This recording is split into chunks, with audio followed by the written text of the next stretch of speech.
Right, good morning everybody. According to our clock in the council chamber, the time has now gone past 9:30, which is when we're due to start this public meeting. First of all, can I welcome any members in the public gallery? Thank you for being with us this morning and for sharing this experience. We hope you enjoy it. Thank you members for your attendance and for officers as well. Oh, you've moved over there. There we are. The gentleman I'm referring to is a new planning officer at Fylde Council, and he was sitting in the ceremonial chair behind me, and then I made a pantomime joke, and now he's moved. So there we go. Business as usual, ladies and gentlemen. Thank you very much. So welcome anyway. Just a reminder to members, and it's a very brief reminder, that when you want to speak at any point, having indicated that you do want to speak, make sure your microphone's switched on. At the moment, I think we do pretty well with that, so we don't need to say anything further. Could we just check, please, are there any declarations of interest amongst members, please? No, that's fine, thank you. And could we go, please, for confirmation of the minutes?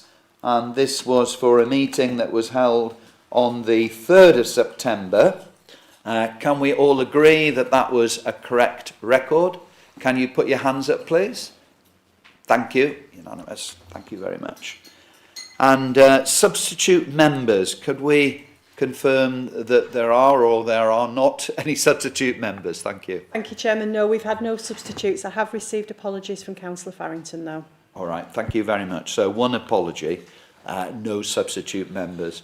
Good morning, Councillor Ledger. We're only going through the protocol, so you haven't missed any of the debate. So if you have any opinions about any of the items, you'll be able to share them in the normal way, I'm glad to say. We have this morning 4 decision items, which will be dealt with 2, 1, 3 and 4 in that order for various reasons. When we deal with those decision items, sometimes we have speakers. This morning we don't have any speakers. When we do, we have a public platform, which my Vice Chair deals with the protocol there and would look after you. This morning we don't need to do that because there are no public speakers. And I think just very briefly for people in the public gallery, the protocol is because we don't have speakers, we don't need to break after a brief presentation by one of the officers, which we would do if there were speakers, and then resume. The officer in question, Matthew Taylor for the first one, will go through his presentation, and then we will proceed to questions, the debate, in terms of members' contributions, and then come to a judgment, if we can, in terms of the planning adjudication on that particular item. So I hope it's very clear, and thank you for being with us this morning. So we're going to go first of all to item 2, which is application number 250053, and this refers to Great Birchwood Holiday Park, Lytham Road, Wharton. And Matthew, would you like to begin your presentation, please? Thank you. If I may, Chairman, page 24 on your agenda papers, if you...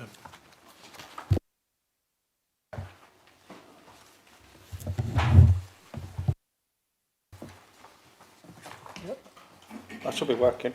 Yep. Thank you, Chairman, and good morning to members of the Planning Committee. So, item 2 on the agenda, application at Great Birchwood Country Park. Several of the members might recognise this site. There was a visit conducted around 2023 for a different application for housing. This is an application for the expansion of the holiday park. So since that previous application for housing, the site has changed hands. It's got a new owner. It reopened as a holiday park as Great Birchwood Leisure Village in January 2024.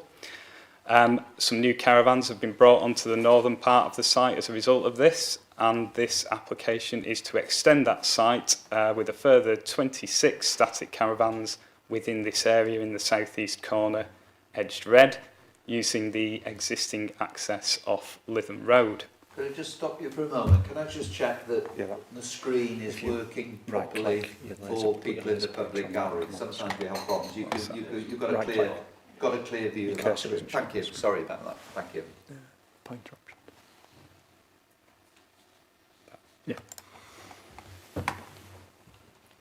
Okay, so the site is located in an area that's designated as Greenbelt, but it's previously developed land due to previous uses and permissions across the site, which I'll expand on as I go through the presentation. So this is the situation as it was June 2023, showing the wider context. So the site area is edged red here, the wider area of Great Birchwood in blue. The site was basically redundant at this time, but you had a riding arena here in the corner, adjacent to a series of stables. This was a kind of horse turnout area, and there was a hard-standing car park area to the front of the site. Then the northern area was green space. The rest of the Great Birchwood site, like I say, was largely redundant. This was a previous country and western themed entertainment centre.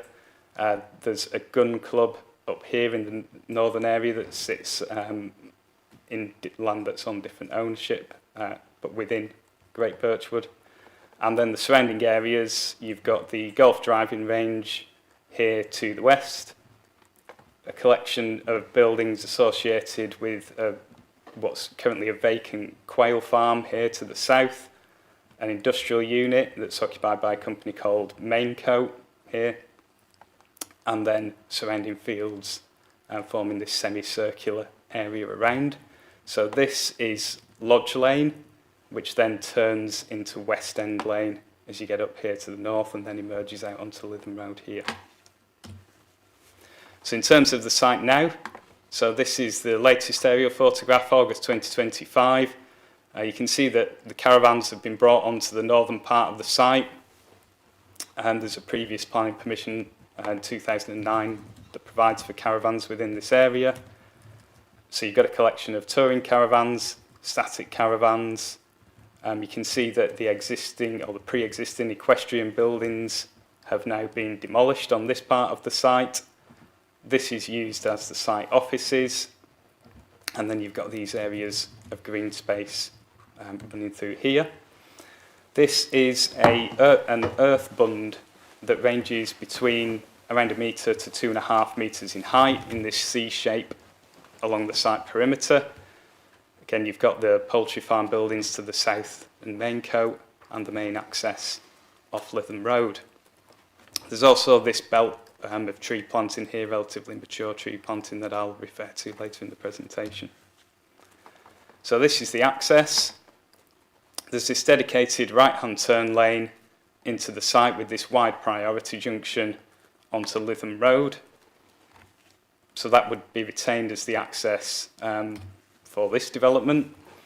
These are the existing caravans on the northern part of the site, so you saw that area of open space between them and the site offices. So these are the caravans that have been brought onto the northern part of the site as part of the new ownership. Relatively densely packed, these decked areas running to the front and up the side of the caravans. So these are the buildings that used to exist on the southeast part of the site. So you had these relatively low-rise stable buildings, these rectangular blocks, and then this dome-shaped riding arena to the south of those. They've now been demolished, and this is what the site looks like at the moment. So you can see the poultry farm buildings here in the background, the earth bund that forms that boundary, and the concrete bases of the former buildings that have now been demolished. And then moving on to the northern end, there's this pond before you meet where the existing caravans have been installed, and again wrapping around that side heading up towards the northern boundary. So this is just a view of that earth bund. As I said, it ranges just under 1 metre in height, up to a maximum of 2.5 metres. So this is along the northern boundary, the top part of the eastern boundary, the lower part of the eastern boundary, and then the southern boundary where it borders the poultry farm. Keep in mind the colour of that roofing, because that will come forward in some of the later photographs. So this is the view from Lytham Road. So this is to the east side of the site access. You can see the 3 existing poultry farm buildings here in the foreground. So the site is behind these, and the main coat building in the corner. So the view from the other side of the access, so this is looking southwest on Lytham Road back towards the site. You can see the existing static caravans here. The site office is within what used to be 2 single-storey bungalows. This belt of tree planting that then runs to the south, up to the site access, and you've got the poultry farm and the main coat buildings here, so you can appreciate the screening that belt of tree planting provides at the moment. Obviously these photos are in the winter as well, when the trees aren't in leaf. And then to the southeast, further along Lytham Road, you can just see the poultry farm buildings here through this very tall hedge that lines that part of the roadside. This is a view from the public right-of-way, which borders the estuary, further to the south of the site. So again, you can see the caravans to the north in the background, that belt of tree planting, the site access, poultry farm, industrial unit, and the site sits broadly within this area. The views from West End Lane, so this is to the northeast. You can just see the backs of some of the existing caravans here. You can see the roof that I mentioned earlier of the poultry farm over here. So these buildings, the lowest of these buildings is a minimum of 5 metres to ridge. The other 2 buildings are slightly higher, going up towards 5.9 metres. And then the site sits between these and the existing caravans there to the north. So you can see open fields here with some dividing hedges and trees through each field parcel. In terms of the site history, it's got a very long and complicated history, so I've summarised the main points here. It was formerly an RAF base during the so this is aerial photography from the 1940s. You can see how that was laid out in association with the adjacent land. So that use ceased in the 1950s, and Great Birchwood, this is an application in 1991, which included the change of use of the land to a country leisure park. So alongside equestrian uses to the southern end, these 2 bungalows here, the clubhouse and some cabins here, and then holiday units up to the north. That permission effectively establishes the curtilage of Great Birchwood and its use as a country leisure park as a whole. So this is the permission that allows the siting of caravans on the northern part of the site. So that latest permission, 2009, it was varied in 2012. So it allowed 49 touring caravans and 46 static caravans within the northern part of the site. Subsequent applications for redevelopment, there was an application in 2016 for a care village.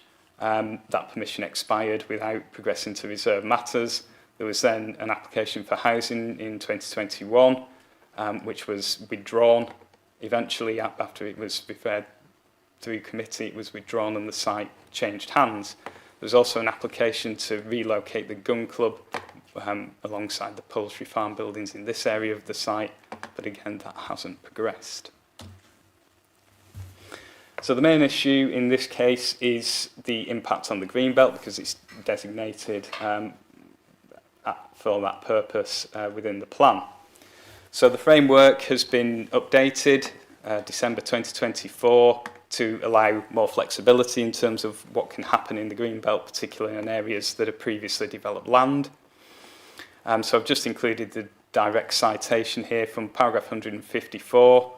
Development in the greenbelt is inappropriate unless one of the following exemptions, and they're listed in parts A to H, applies.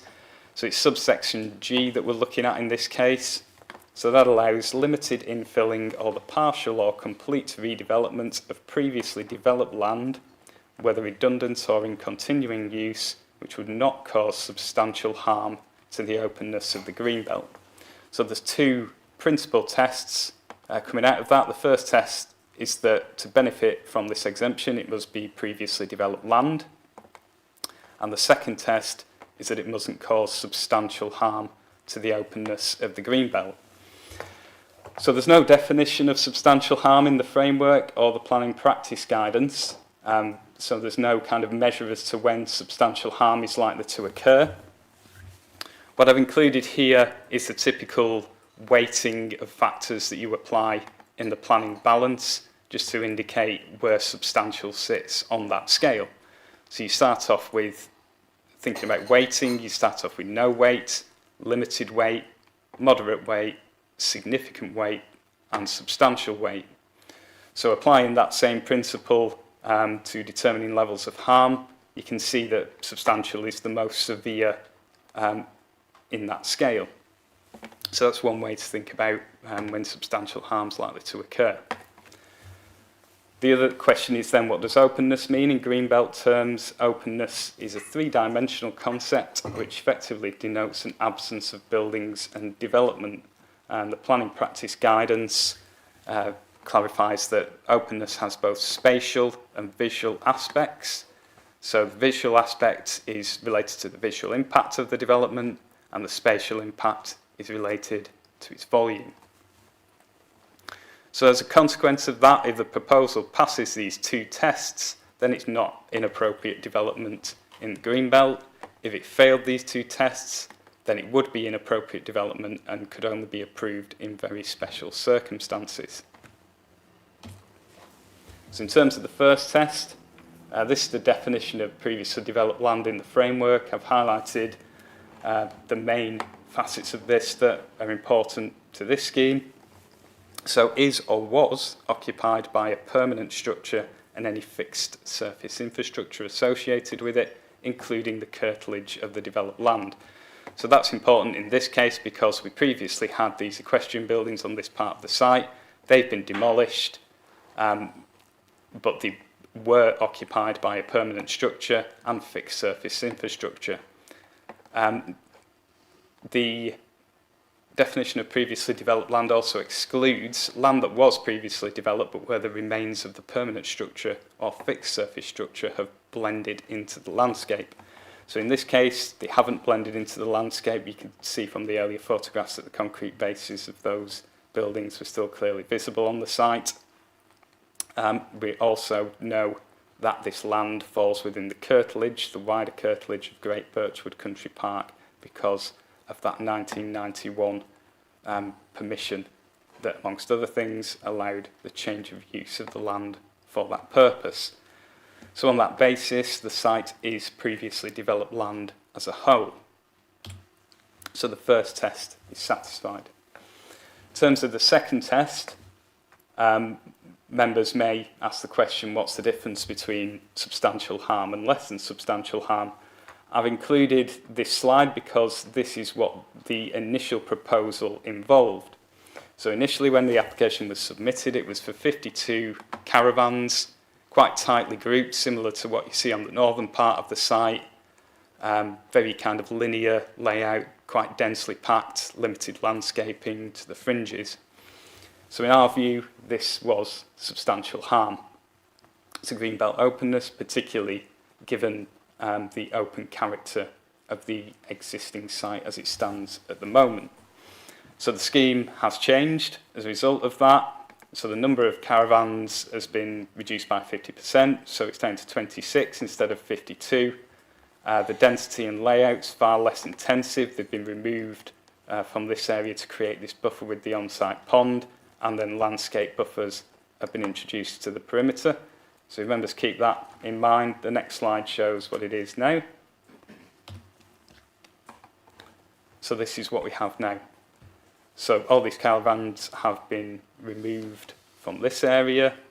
There's a much more spacious layout, bigger gaps between them, and importantly, this is all landscape shelter belt planting around the fringes.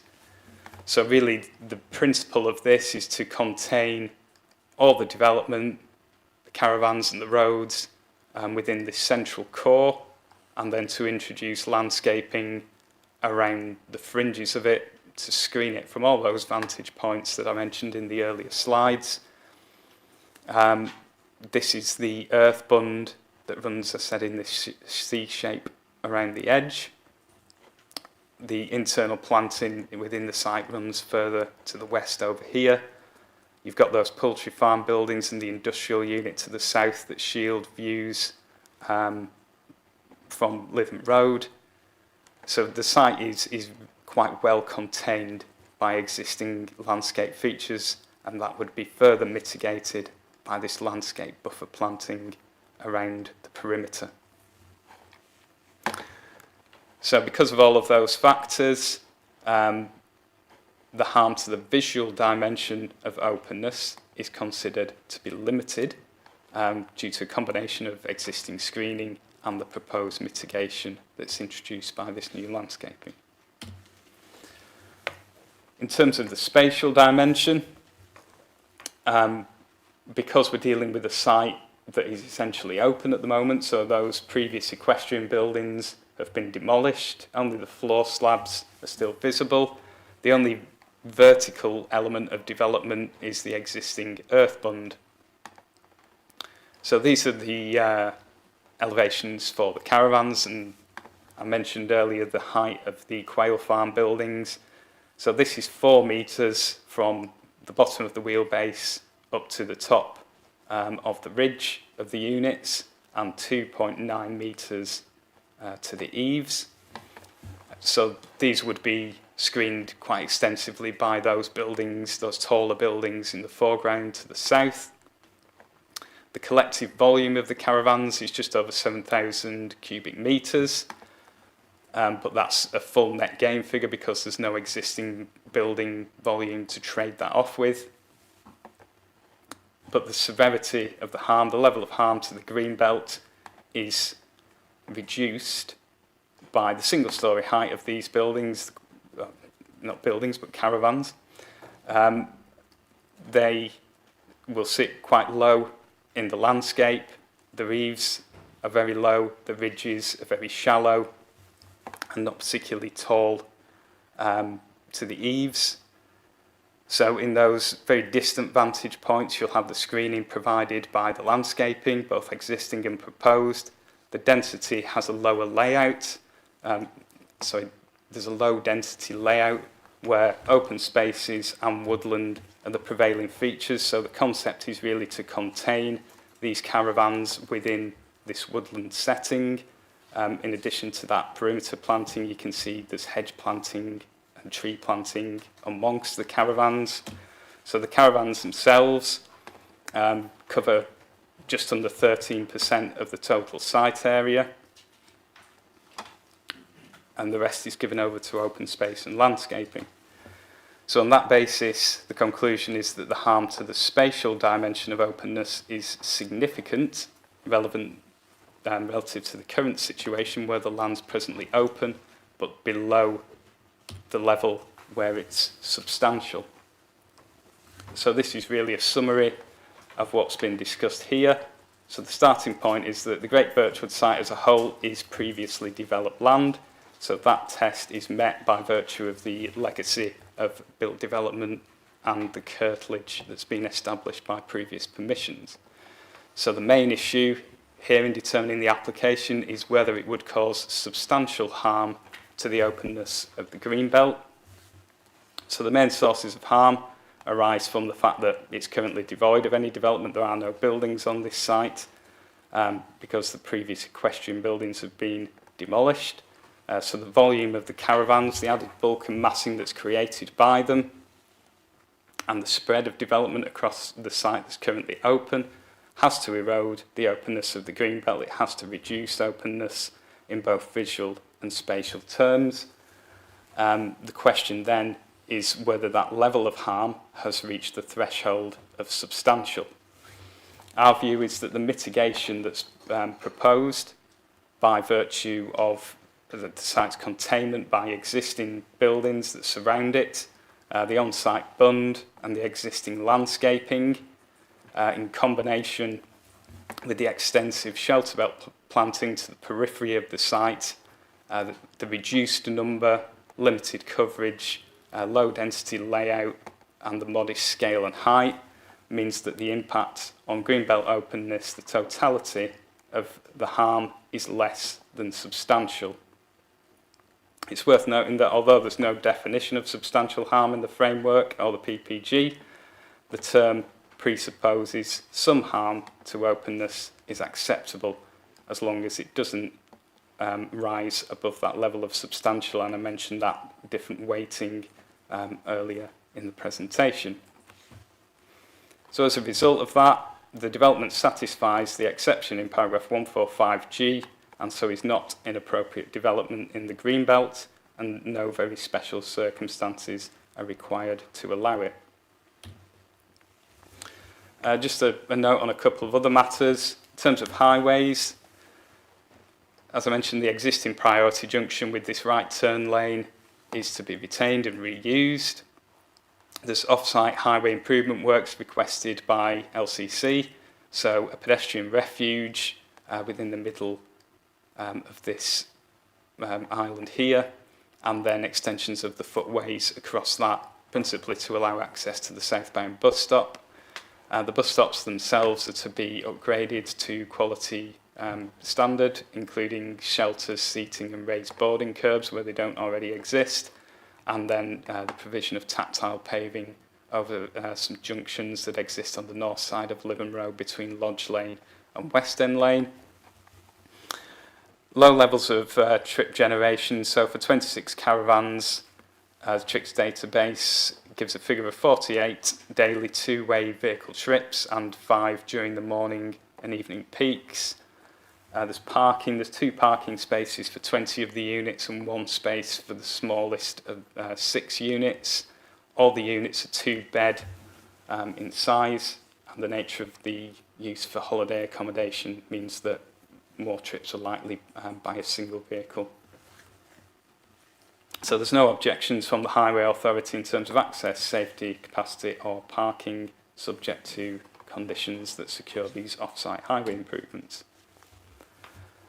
Just to summarise the other main issues, local plan policy EC7 allows a limited increase in caravan pitches on existing sites, providing that they enable environmental improvements. So those improvements in this case are the substantial landscape shelter belt planting around the perimeter. The impacts on the character and appearance of the area are mitigated by the same factors which reduce the development's impact on greenbelt openness. There's also a condition about the materials of the caravans to make sure that they're more muted, that they don't use bright colours to their external surfaces and therefore further reduce the visual impact. The site's close to the Ribble and Holt Estuary SSI. There's a habitat regulations assessment submitted with the application that demonstrates that mitigation through a construction environmental management plan and visitor information packs will avoid any adverse effects on the integrity of that designated site. That's secured by condition. There's no site-specific ecological constraints that mean that development can't be or that can't be addressed through conditions. There's 10% or more than a 10% uplift in habitat units for the purposes of biodiversity net gain as a result of the landscaping enhancements. Although the quail farm at the moment is vacant, previous odour impact assessments for residential use on the site have indicated that a minimum 25-metre buffer is needed between that and any new development that includes residential occupation. So the scheme has been altered to achieve that 25-metre buffer in order that there's no issues arising from the operation should the quail farm use recommence in the future. There wouldn't be any issues on the occupiers of the caravans as a result of that development coming forward after the quail farm. So that's the agent of change principle in the framework. In terms of noise, the dominant noise source is road traffic on Lytham Road. So there's British Standard recommended daytime noise levels for housing. That would be exceeded in the caravan that's closest to Lytham Road. But again, this is holiday use rather than residential use, and nighttime noise levels when occupiers are sleeping would be met. In terms of flood risk, the site access from Lytham Road is partially within flood zones 2 and 3, but all the development that's proposed as part of this application is in flood zone 1. That being said, parts of the site are at medium to high risk of surface water flooding, but there's mitigation measures which include raising floor levels and a flood evacuation plan that ensures the development's safe for its lifetime. Therefore, the sequential test is passed by directing development to the areas at lowest risk of flooding, and there's no objections from the lead local flood authority or environment agency. There's no other technical issues relating to aerodrome safeguarding, no objections from BAE or the MOD, and contamination can be addressed through the need for additional site investigation secured by condition. So with all that in mind, the resolution is to grant planning permission subject to the conditions in the agenda papers. Thank you, Matthew, for a very comprehensive presentation. I now invite members. I've got some names here with questions, please. Councillor Nixon, please. Thank you, Chair. Good morning, officers. Back in 2023, when the housing application was submitted and we went on the visit, etc., did it incorporate using that land at that time? But is there already like an application live, if you will, that is for housing on there? So the application in 2023 for housing, although it went through committee, the applicant withdrew that application. Oh, right, okay, so it's been before it totally actually withdrawn. proceeded to decision. In terms of what that involved, it involved development in kind of 3 parcels. There was a trade-off where housing was allowed on this area of open space here on the basis that these were removed. So it was kind of almost like a figure of 8 that ran through there, 2 parcels up there and another parcel within this area. So it didn't include housing within this area. Okay, that was I just wanted to know whether it did and if it would, if this one wasn't passed or whatever, whether they would just revert back to a housing one, which was still live, but that's not possible anyway. Okay, thank you. A number of members that are present now were involved in that site Yeah. visit on the previous one. I remember it well. Okay, thank you. Councillor Evans. Councillor Evans. Good morning, Chair. Thank you very much. Really in-depth presentation, which has given us all a good feeling for the application. I think my comments are in 2 halves, really. There's questions and then some observations. I think the softening by reducing the number of units has made a big difference to the application. And I think it completes the redevelopment of the site, I think, which is a positive thing. If you could give us some indication in terms of the gun club, what separation between the gun club area and the site, to obviously double down on the safety in terms of 2 operations running side by side. In terms of the poultry farm, I know it's a separate issue, but I think it's right to make members aware of the fact that that unit, I mean, anybody driving past the unit will see that it's an absolute mess at the moment. So, you know, any improvement on the Birchwood side is welcome. But that unit has not been operated as a poultry farm for some time. And it was my understanding that up until very recently, if not still, there's a scaffolding business that's been run from within there. I am aware, and I have made officers aware, that the owners of that site have allegedly at best a flagrant disregard for planning conditions, And my concern would be that if that operator decided to continue with the scaffolding business, that the noise level may well affect people in the residential properties at the side. I appreciate that we're looking at the Great Birchwood site at the moment, but they're, you know, a redundant empty farm buildings. Just need to caution you that we have to be very careful when we're referring to these other matters, that it's the application in front of us that we're supposed to be. So I'm just... No, I appreciate that, and yeah. I caveated that, but I just think that it's, you know, we have to consider the fact that an empty farm building is one thing, but scaffolding poles and vans coming in and out is another. I appreciate that there is an area of separation between the two, but I just wanted to put that on record. So if you could give me some information about the gun club and how that separation in terms of safety would be appreciated. Looking at that now. Thank you. Do you want to respond immediately, or do you want to come back? Yes, Chairman. Yes, Chairman. If I can come back on that specific point about the scaffolding business, that relates to. Let me just borrow the mouse.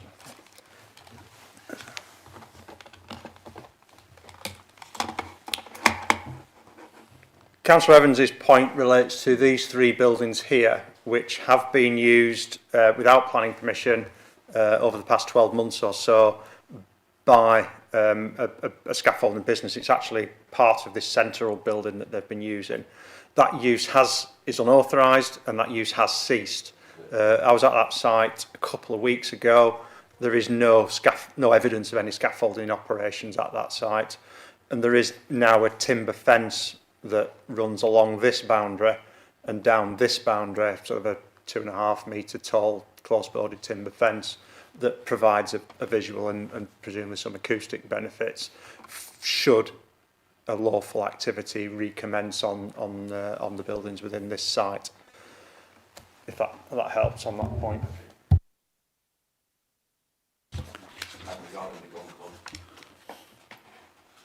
Yeah, so the gun clubs...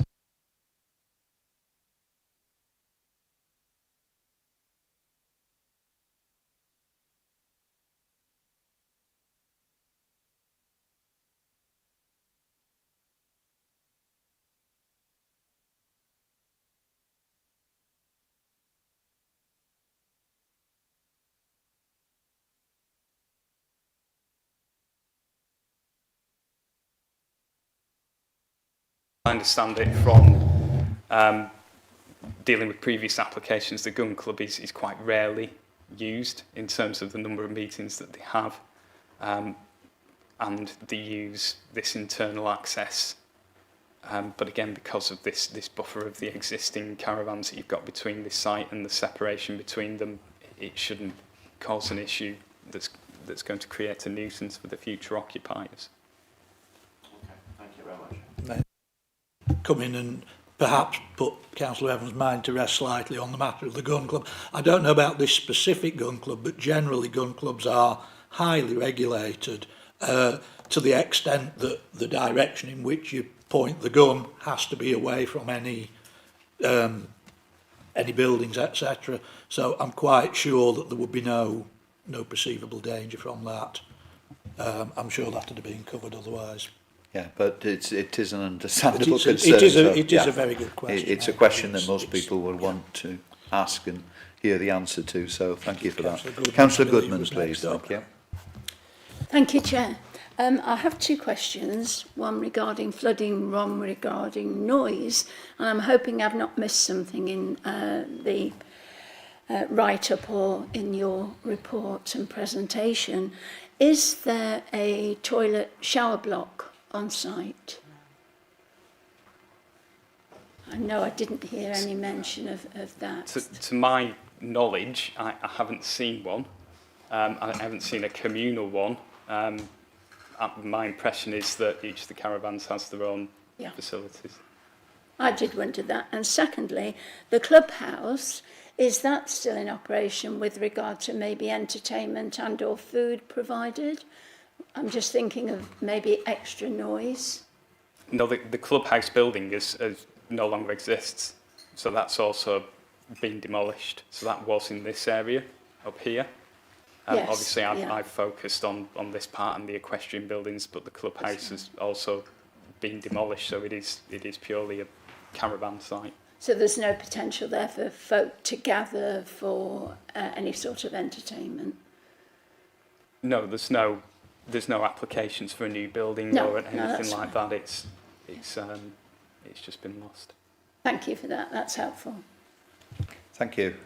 Councillor Pittman, please. Thank you. That was a good summary of the issues. I am pleased that there's going to be some improvement on this site, because it has always been a problem area for many years, and obviously the landscaping is a definite improvement.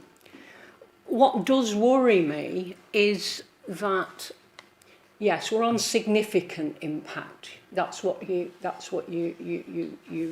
stressed.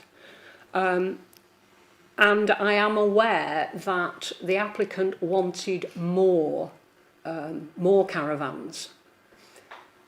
And he probably will, I suspect, apply for more at a later stage.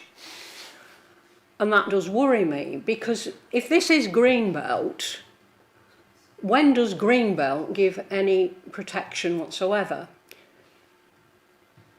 It doesn't seem to be. If you can say you're putting a few more trees, you're putting a bit of screening there. Basically, the mitigation allows for more development. And I must stress, this is not the only area where caravans are, what shall we say, extending on this Greenbelt area of Warton. It is obviously seen as a good area to extend holiday use. To the extent that basically the cumulative effect of caravans will be quite significant in Warton. And I'm not altogether convinced that the rural economy will benefit, rather more that Lytham St Anne's will have more visitors than Warton, although obviously you can wash your car in Warton. And yes, you've got a very nearby facility. If I could just interject, Councillor Pittman, obviously any future development we don't know about. It's speculative. I get the point you're making, and of course if there was any future development that would have to get planning permission. Yes. So and that's an issue. I know I keep going on about this, but it's really important that we deal with the application in front of us rather than speculate about what may or may not be lying ahead.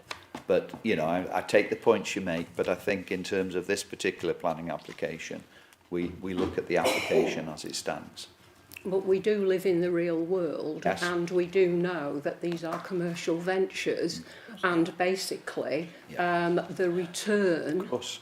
on this particular leisure village, it will maybe provide opportunities to buy more caravans and basically extend.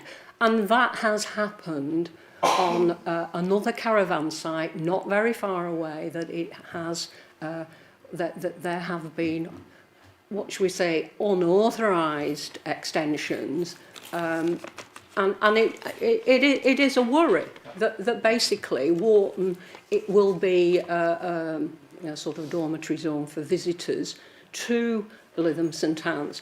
Now, the area needed something done to it, and I'm happy with it. What I am concerned about is basically that this is it can extend. The view from West End Lane. Now, West End Lane does have is a residential area, and consequently, I think it is important that the residents on West End Lane do not see, what shall we say, in the distance there are plenty of caravans. And it's important that in winter, when obviously the leaves fall, that you don't get this expanse of roofing from the caravan side. It's also an area that is very wet at various times of the year, and increasingly in the summer as well as in the winter. That flooding is a real problem down West End Lane, extending onto Lytham Road. And although you do say that basically this is, there are going to be warnings given about flooding to holidaymakers on the park, and they're going to have a pack of information about the use of the park. Would you like officers to respond to some of the points Yes, you've made? yes, Okay. yes. So I'll bring in Matthew and Andrew if necessary. Okay, thank you. Yeah, in terms of, I'll deal with the Greenbelt issue first.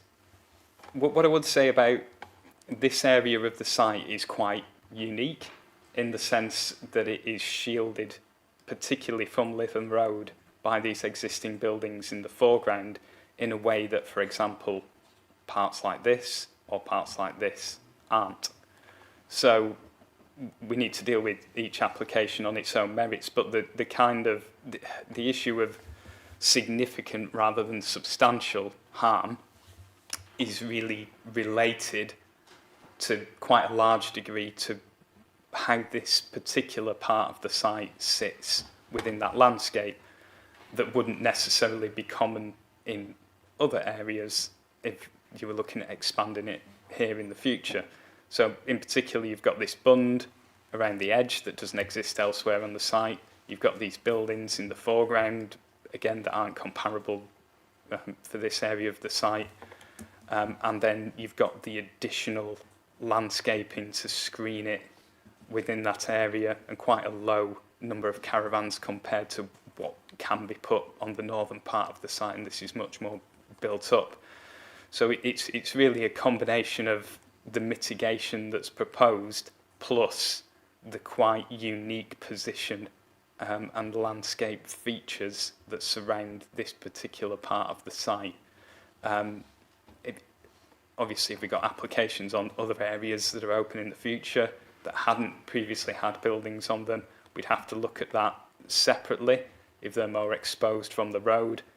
But in this particular case, dealing with this part of the site on its own is quite a unique setting for that. So that's really kind of pretty much underpinning the reason why we're getting to the conclusion of significant rather than substantial harm in Greenbelt terms. I mean, the other point about the Greenbelt is that the changes to the framework in 2024 are designed to allow a greater degree of flexibility and more development to happen within the Greenbelt, particularly on sites that are previously developed. You've now got this term grey belt that is a lot more permissive of development than it's ever been previously in the Greenbelt. That's not specifically a factor here. There's certain tests that you have to meet if you were going to say developments in the grey belt is appropriate, and that isn't before us in this particular case. We're just looking at that one exception that relates to the redevelopment of previously developed land, but there is just a general air of a greater degree of flexibility and change that's permitted in the Greenbelt under the new framework than under previous versions of it. In terms of views from West End Lane, again, this photograph shows quite well. This is like a higher part of the site, basically, so you can see more of the caravans on this part of the site because there's a relatively gentle rise up to the north, but nonetheless, this is quite a bit higher than this part of the site. So I mentioned this building is 5 metres to ridge, so the building with the quite bright roof covering there that you can see, and the caravans are 4 metres to ridge and 2.9 to eaves. So you would just about manage to see the tops of some of the roofs of the caravans over that until the landscape into the perimeter matures. So in the early years. But that's really there for context to show you what a 5 metre tall building looks like from that vantage point. And obviously if you drop down to 4 metres, you're then much lower in that landscape, and you've got the additional landscape in the bund that will screen it in the foreground, particularly in the longer term. In terms of flood risk, you've mentioned flooding on kind of areas on West End Lane and then on Lytham Road. In terms of West End Lane, we can only deal with flood risk within this parcel of the site. What I would say is that as part of this scheme, the site is going to be positively drained. So there'll be a drainage strategy that directs development towards certain areas. There'll be attenuation of that runoff, and ultimately it will discharge into the watercourse, which in the drainage hierarchy is one of the options higher up that hierarchy. So really the point is that at the moment the water's kind of falling on the ground and it's just pooling, or it's not going anywhere, it's just staying there, whereas you'll get a positively drained system that's put in place as part of this development that will deal with that and convey it better into the watercourse than the current arrangement where it does pool within these areas.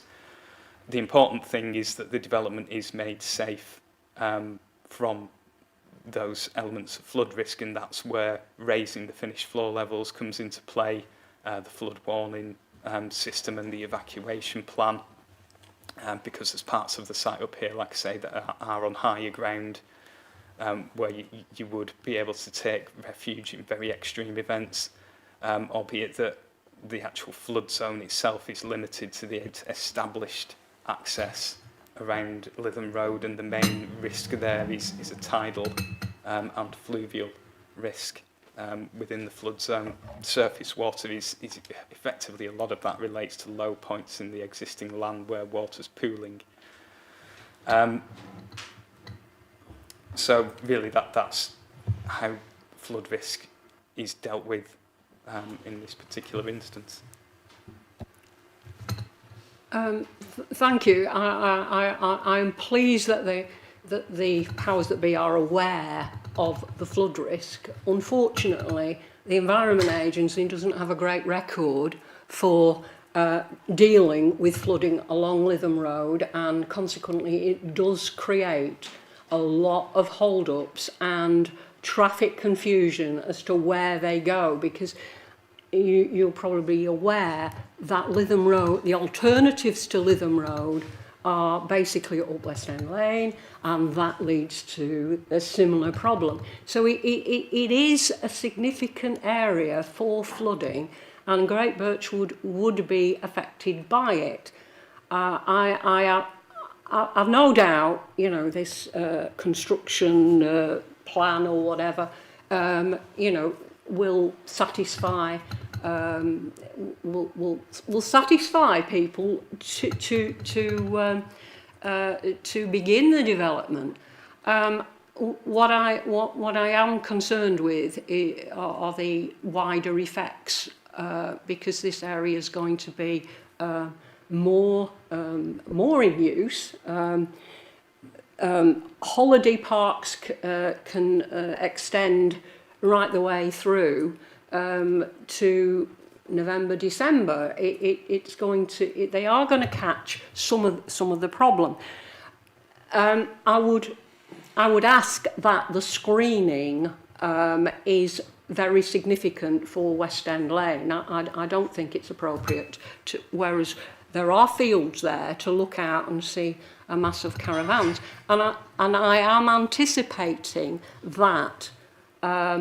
Yes, if it's only significant impact at the moment, you could push that a bit further onto a different area of the site. So there will be more significant but not quite substantial development on here, just as there probably will be elsewhere. So I'd like more assurance about the strength of that screening.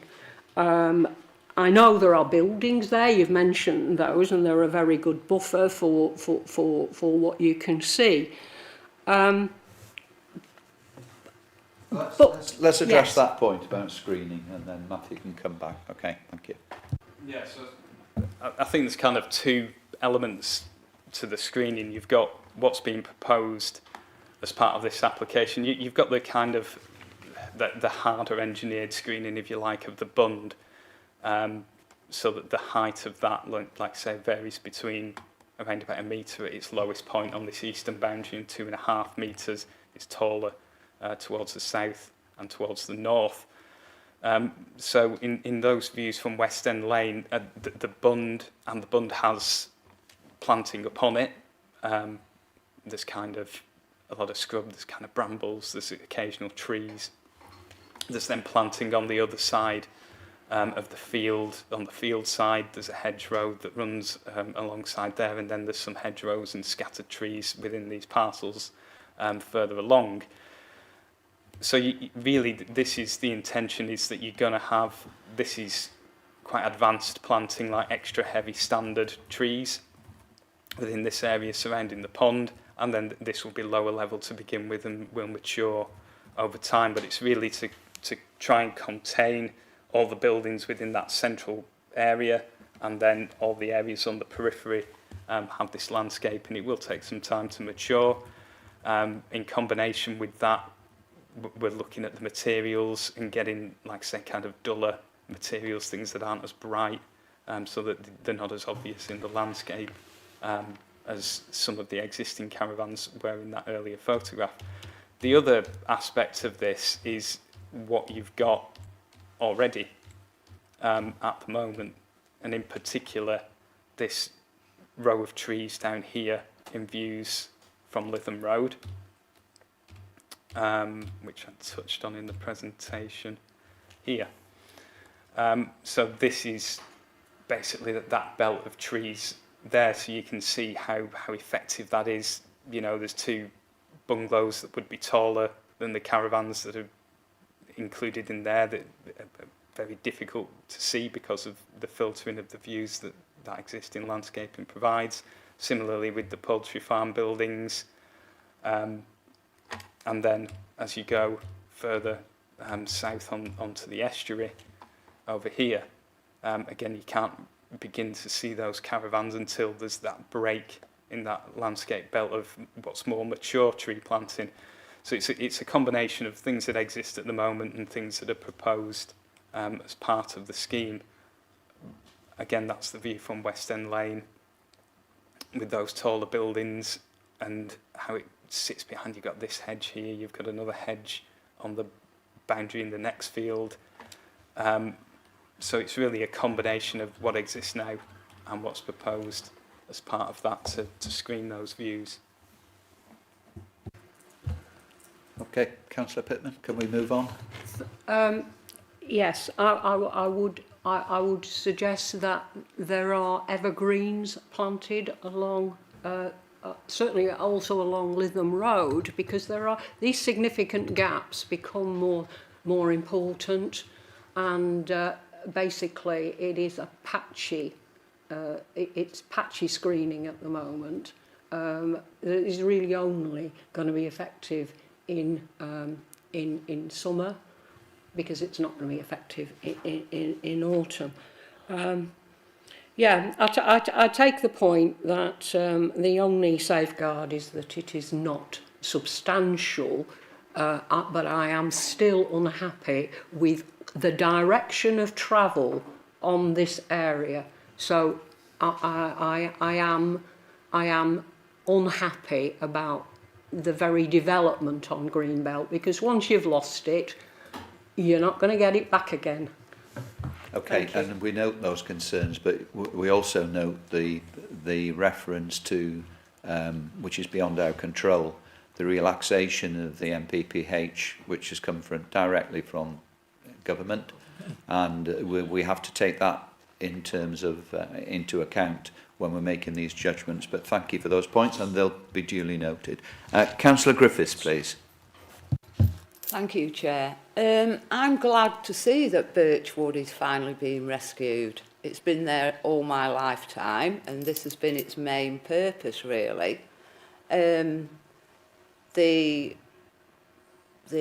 lighting and everything is taking into consideration all the wildlife. The visitors are going to be informed about the wildlife that is there, and I'm quite happy to propose this. Thank you. Okay, well, we'll continue with the question, but we have now got a formal proposal to approve that. Councillor Settle? Sorry, we've got Councillor Gardner. Yeah, we've got Councillor Gardner and Ledger Councillor Settle, before if we may. you come in, Councillor Settle.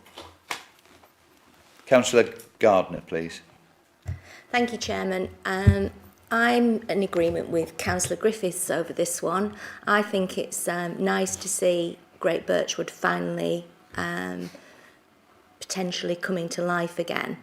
My concerns were regarding the highways issues, and I note that you mentioned in your presentation, Matthew, which was excellent, by the way, thank you, that Lancashire Highways Authority have mentioned some issues regarding the road and the speed of the traffic that goes up and down there. Do we have any ways of ensuring that that happens as a council? Because it does say that this must be started prior to any construction, and those were my issues. Thank you. That question directly, Councillor Gardner. Thank you. So I suppose there's two aspects in terms of you've got the construction phase where the caravans are brought onto the site, and then you've got the operational phase of occupation of the caravans. At the moment, it's quite well equipped in terms of having that dedicated right-hand turn lane off Lytham Road, so that takes vehicles off the main carriageway, and you can see here it's quite a wide priority junction. So I suspect this is designed with deliveries of caravans and things like that in mind from the previous use. The LCC Highways kind of asks, if you like, in terms of highway improvements, are more to do with the operational phase. So it's more about enhancing opportunities for sustainable travel by other modes. So particularly this pedestrian refuge, typically they would be located at the end of that right-hand turn lane, so it provides some degree of protection, if you like, for vehicles that are turning right, while also allowing pedestrians to cross over that road with a refuge in the middle there. The footway would need to be extended over that grass verge. You'd then have your tactile paving on either side of that. But really the purpose of that refuge is to allow access to this bus stop on the south side of the road, and then both these bus stops would be improved in terms of the shelters, the seating, the raised boarding curbs. So that's really where the Highway Authority are coming from in that respect. They haven't raised a particular issue with the access or the visibility displays that are available on either side of it, or the geometry of the access. It is, like I say, it's quite a wide access, and it does have quite large visibility displays on either side of it, particularly in this direction. So it isn't something where the access needs to change from its existing arrangement. It's very much more associated off-site works within the highway to improve access for future occupiers during that operational phase before the caravans are occupied. Thank you. Thank you. Councillor Ledger. Thank you, Chair, and thank you, Matthew. My question is a bit more general. You mentioned that there's not really a solid definition of substantial harm or significant harm, moderate harm, has there any sort of precedent developed over time, or any, I don't know, case law with the planning authority, and how, you know, we can judge that, you know, the definitions of those things? It's really, the issue is that it's a matter of judgment, and this is why I've kind of referred to this. You'll see this referred to particularly in inspectors' decisions. At the end of an inspector's decision, they'll kind of sum up all the harms, all the benefits, and then they'll give a certain weight to those. So this is this kind of scale where you go through the different phases and substantials at the end. So I kind of used that as a measure of when substantial harm is likely to happen. The issue with this particular paragraph is that it is quite new. So it is something that was introduced in the 2024 version of the NPPF. It used to exist in an earlier version with respect to housing, and it was something that we actually used on that previous application for housing on this site that was linked to the provision of affordable housing, where you could cause less than substantial harm as long as you did an amount of affordable housing. But we've got a different form of development before us there. So there are appeal decisions on other, particularly in other areas. I'm not sure that we've had one in file that deals with this issue directly, where substantial harm might arise. But again, it is purely, it's a case of kind of comparing what the situation is now to what the situation would be, and then trying to attribute a measure to that. Like I say, it's very difficult to quantify that, but in this case, we've gone through the process. Apologies, I'm going the wrong way through the presentation. We've gone through this process of saying this is substantial harm. There's too many caravans, they cover too much of the site area, there's no landscaping to the fringes to screen it. So if we'd have been asked to make a decision on this application, we would have concluded that that was substantial harm, and we would have said no, basically. So that's how the scheme has evolved into this effectively over time.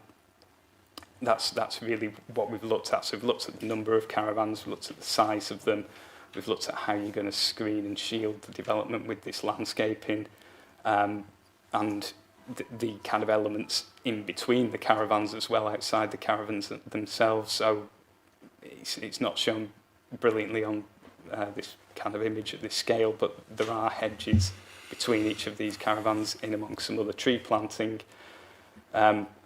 It's stood off with this pond, so this area of open space next to the existing pond is retained. For example, up here, around this edge. So it's really these kind of quite nuanced considerations, if you like, as to how you can come to that conclusion. Obviously, it's a judgment call. Ultimately, you could come to a different conclusion as long as you can defend that position. But we've taken the approach that the way that the scheme has evolved from this, which is substantial harm, to this, which is now significant, that's the view that we've taken, that all those changes to the scheme have reduced the level of harm to that point where it's less than substantial. And I think, to be helpful, I think they've indicated, haven't they, the officers, that, had you been looking at 52 instead of 26, that probably would have gone into substantial rather than significant. And I think, in terms of, there's always a level of subjectivity in these decisions, but I think that's pretty close to indicating a sort of, threshold there. Yeah, I think I was going to put the two side yeah. by side. That would be like a, yeah. I can see why one is substantial. Yeah, one is yeah, significant. exactly. Yeah. In general, I think. Okay. Thank you. All right, thank you. And Councillor Settle now, we can bring you in. Thanks. I'm very happy to second the recommendation. As the presenters mentioned half a dozen times, it's in effect greyland. There was probably not a very attractive equestrian building there before, and now we're replacing it with attractive caravans which are a metre lower. So I'm very happy to second it. Okay, thank you. That's duly noted. So we do have a proposer and a seconder of that. Are there any other questions or comments that members want to make? Otherwise, we move. Can I just ask whether the concrete bases that are still remaining are going to be taken up in this development?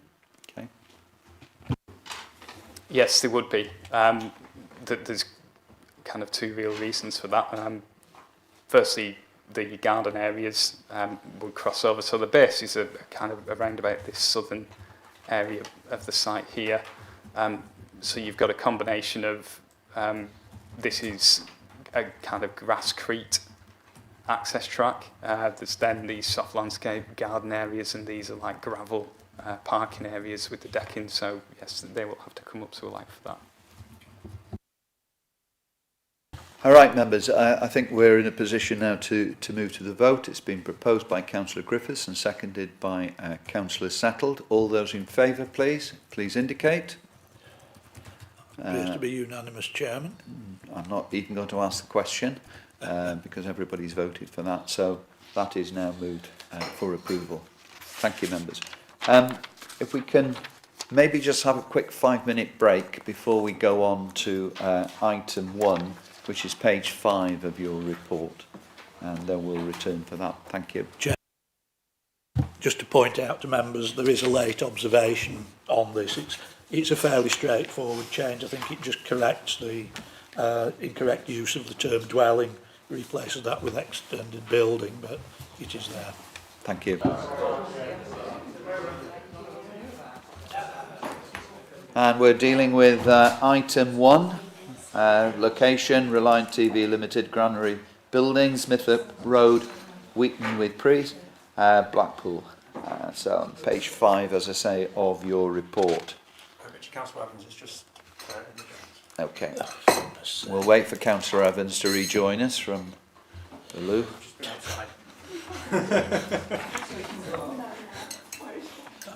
my head.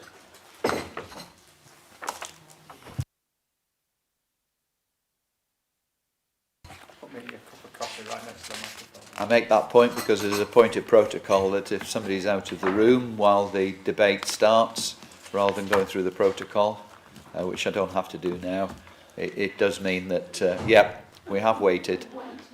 Okay. So can I just check all members are present and correct? Well, at least present. Yeah.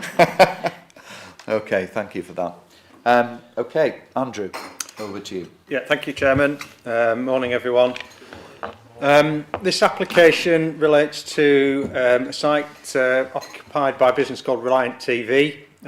It's a site called Granary Buildings on Mithup Road. So to locate yourself, this yellow line is the M55. This is the junction towards Blackpool, Mithup Road. Then you come past the hospital, turn right onto Mithup Road, and then you go off to Staining that way and carry on, you go to Wheaton. So we're in a countryside location between Staining and Wheaton Village. It was a farm. It's been in a commercial use for many years now. The current operators have a sort of a white goods TV and white goods business where they distribute products from that site. The proposal that we're looking at, there's it's an extension of an existing building on the site. It's quite a large building, quite a large extension to a relatively modern building that's been put up. It's not subject to any objections from any of the parish councils, but because of the scale of the building, it's classed as major development, so that means it needs to come to the committee for a decision, and it's recommended for approval.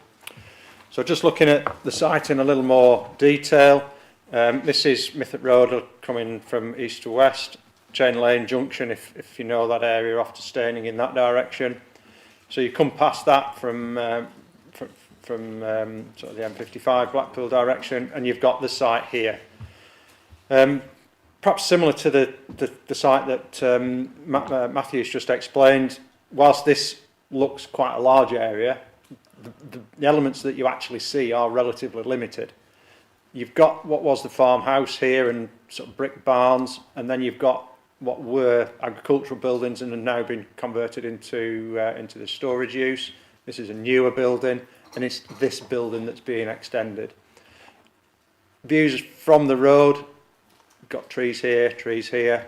Views in this direction, you've got two properties here and trees here. So if I just show you in the sort of street scene pictures, looking from the west, so this is where farm barns were, and those big buildings are behind them.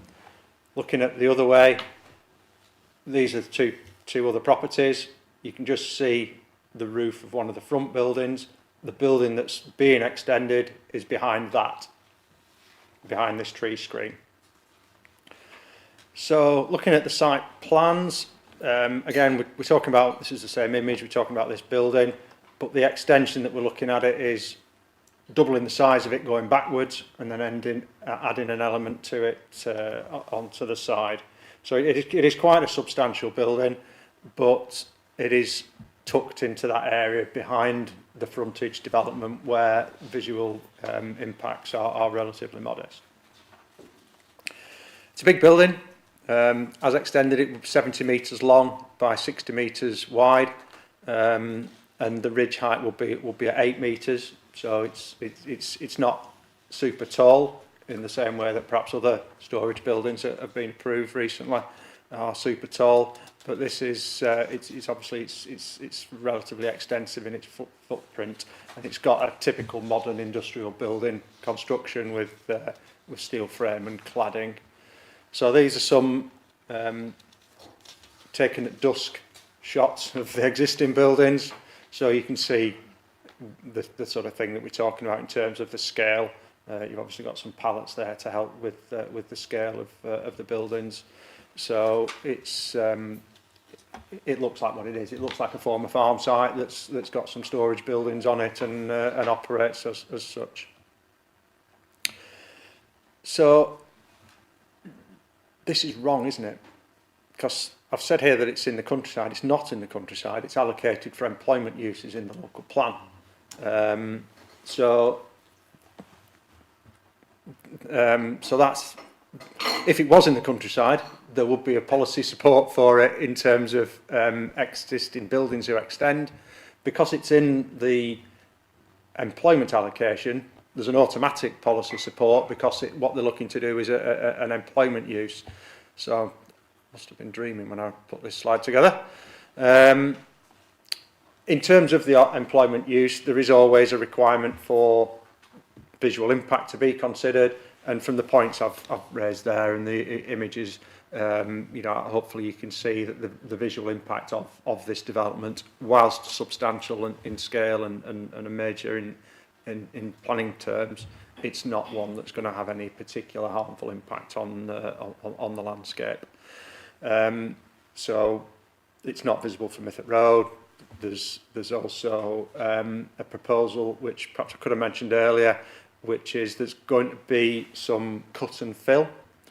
So as you come to the back, the land levels rise up. So there's a proposal to cut into the landscape to provide a level floor to the building. So that's what we're seeing on this bottom slight image here, cross section. So there's an element of land that's taken away, earth that's taken away from the site to provide a level floor to the building moving backwards. That helps in visual impact terms because it lowers the height of the land. And that material coming back is to be spread into this field here, which forms part of the application. So there's an intention to use that material and kind of lose it across the centre part of this field. So it's not being taken off site. It's not bringing HGV vehicle movements onto Mythock Road or anywhere. It's being relocated in close proximity to its source. And that's something that's been looked at by the ecologists and drainage schemes that have been presented. So that's the land works bullet I've got there. In terms of the access, it's a well-established access point. There's no visibility issues. There's no accidents in that area. There have been some comments by the local highway authority who've requested conditions to extend the footpath from the site entrance to a point where they feel there are some bus stops. Now, there are bus stops located on the plans, but those bus stops don't actually exist on the ground. There's no shelter, there's no stop, so it's a hail and ride service.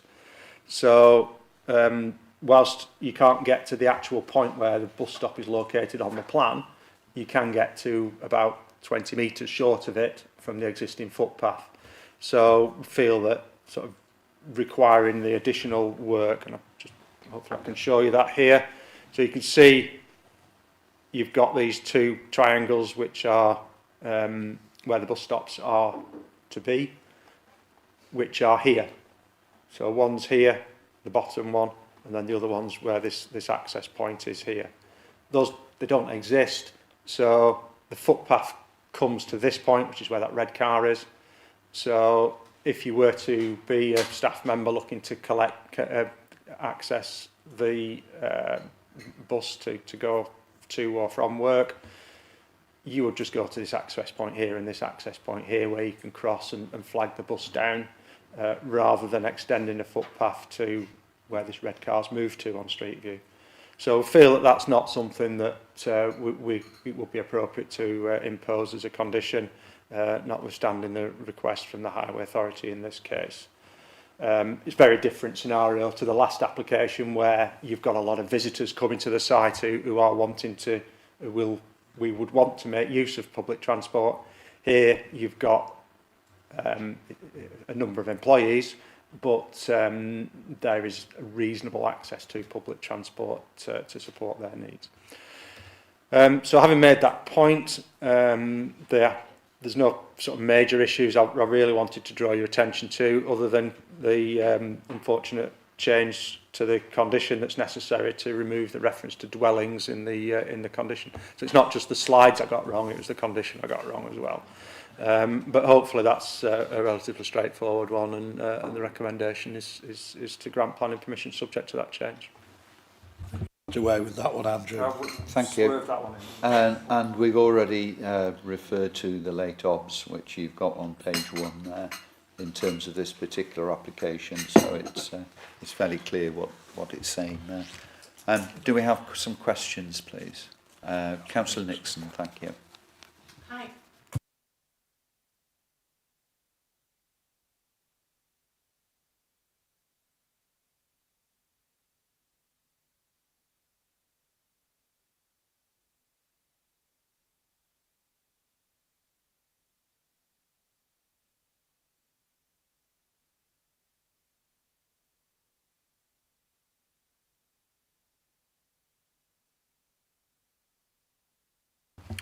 Yeah, there are other bus stops in the location, but sorry, let me help you. There are bus stops here, Yes, there they are, yeah. but the bus stops here are very much the closest.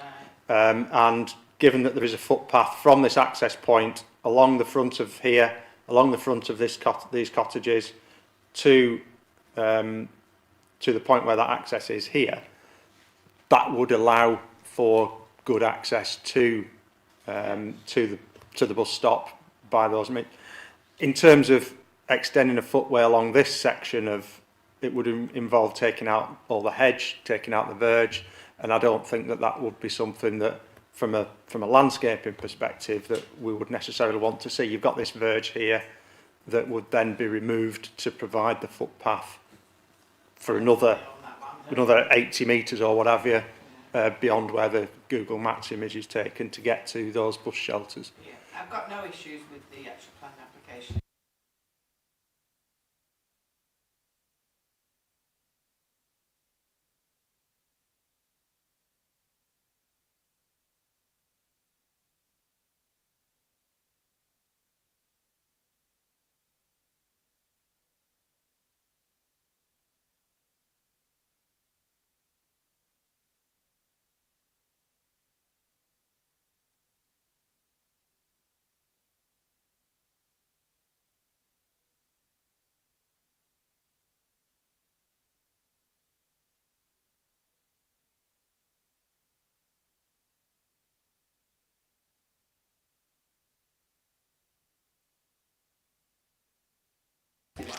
Thank you, Councillor Nixon. Councillor Ledger, please. Thank you. Could you, Andrew, could you talk a bit more about so there's a section at the back that's been cut into in there, that extra earth is then being relocated to the field nearby and being graded into the field. What does that sort of involve? Is it like just left there, or is it sort of how is it integrated into? Because I sort of linked to my sort of other question, because I appreciate that this says the application was made prior to April 2024, so it's not subject to biodiversity net gain in the same way, even though, you know, that's almost 18 months ago. But just, yeah, curious that is there some, well, ecological considerations is basically what I'm getting at. Thank you. Yeah, so as I mentioned in the presentation, there's a sort of a practical arrangement in doing this, so that you can see there's a desire to get from an operational purpose, there's a desire for the building, as it extends backwards, to have a level floor. Then it clearly you can drive forklifts around and do that kind of thing. Just because of the topography of the ground, there is this higher point, so that is where the proposal to remove the material comes from. If I go back to the aerial image, if you're familiar with the area, the road rises up along here, but then falls away at that point.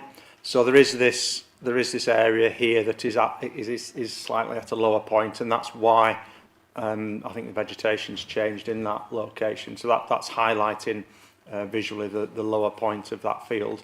So the proposal is to transfer the material from there to there. That does mean that that we needed to look at the ecology implications from that, as you do with any development where there is sort of greenfield land being developed. This application was supported with the appropriate ecological surveys. Those were assessed by the consultants, and they had no concerns over that. So there is a scheme that's been presented that proposes that this area be landscaped. The lands, you can see land around it is used for crops. This area isn't necessarily, but it is available for agricultural purposes. So there's a landscaping scheme that proposes that this material is graded out and then is grassed over to presumably allow it to contribute to agricultural purposes in the area. The biodiversity net gain legislation came in April 24 and requires that all schemes after that point deliver 10% net gain. This application has been with us for longer than that, so that requirement isn't there to provide 10% net gain, but there's always been a requirement to provide a net gain. So that's why there is a condition on the scheme, on the agenda papers, sorry, which is that condition 14, which talks about providing bat boxes and bird boxes and what have you around the site to provide habitat for birds, in addition to obviously the field will provide habitat for wildlife that's in the area in the same way it does now. So the ecologists have looked at that and found that there's there is that sufficient net gain. There isn't a harm to any protected or priority species from the scheme, and so there's no ecological objections to it. Thank you. Councillor Evans. Thank you, Chairman. Thank you, Andrew, for the presentation. I agree with Councillor Nixon. I think it's encouraging to see businesses developing and expanding, especially in rural fields. So I think that's a win-win. Andrew, can I just ask you, obviously the site is expanding. Do we envisage that that's going to then lead to more employment? And obviously, while public transport is available, that could lead to more cars. Have they got sufficient parking on site for those additional members of staff? That's right. No. I'm used to you asking multiple questions at once, Councillor Evans, and them being quite lengthy, so you caught me out there with something so succinct. Councillor Evans, there's nothing wrong with keeping officers on their toes. Yeah, where shall I go? There are parking areas on site. There's parking areas around the building. Around here, there's staff parking. There's staff parking around here. There's the kind of the main vehicle route comes around here, so this area here is available for parking, and there are obviously other opportunities within the site for parking around the servicing of the buildings. You can see here there are extensive areas of hard standing, some of which are used for sort of informal storage. So if clearly it's not an area where we would want to see staff parking pushed out onto the road, it clearly wouldn't be safe, but I'm very satisfied from my visits to the site that if there was a need for additional staff parking, there are areas around the site that could be utilised for that without it creating any safety or operational compromises to the operation of the business. Councillor Goodman, thank you. Thank you very much, Chair. Just moving on from Councillor Evans' question, I was concerned a little, although it appears that this has been here a long time and unfortunately I don't really know the area too well, that there may be extra, not HGVs, because I know, Andrew, you mentioned that with regard to the transferring of the soil, but more traffic coming in because of the extended building and maybe more room to store things.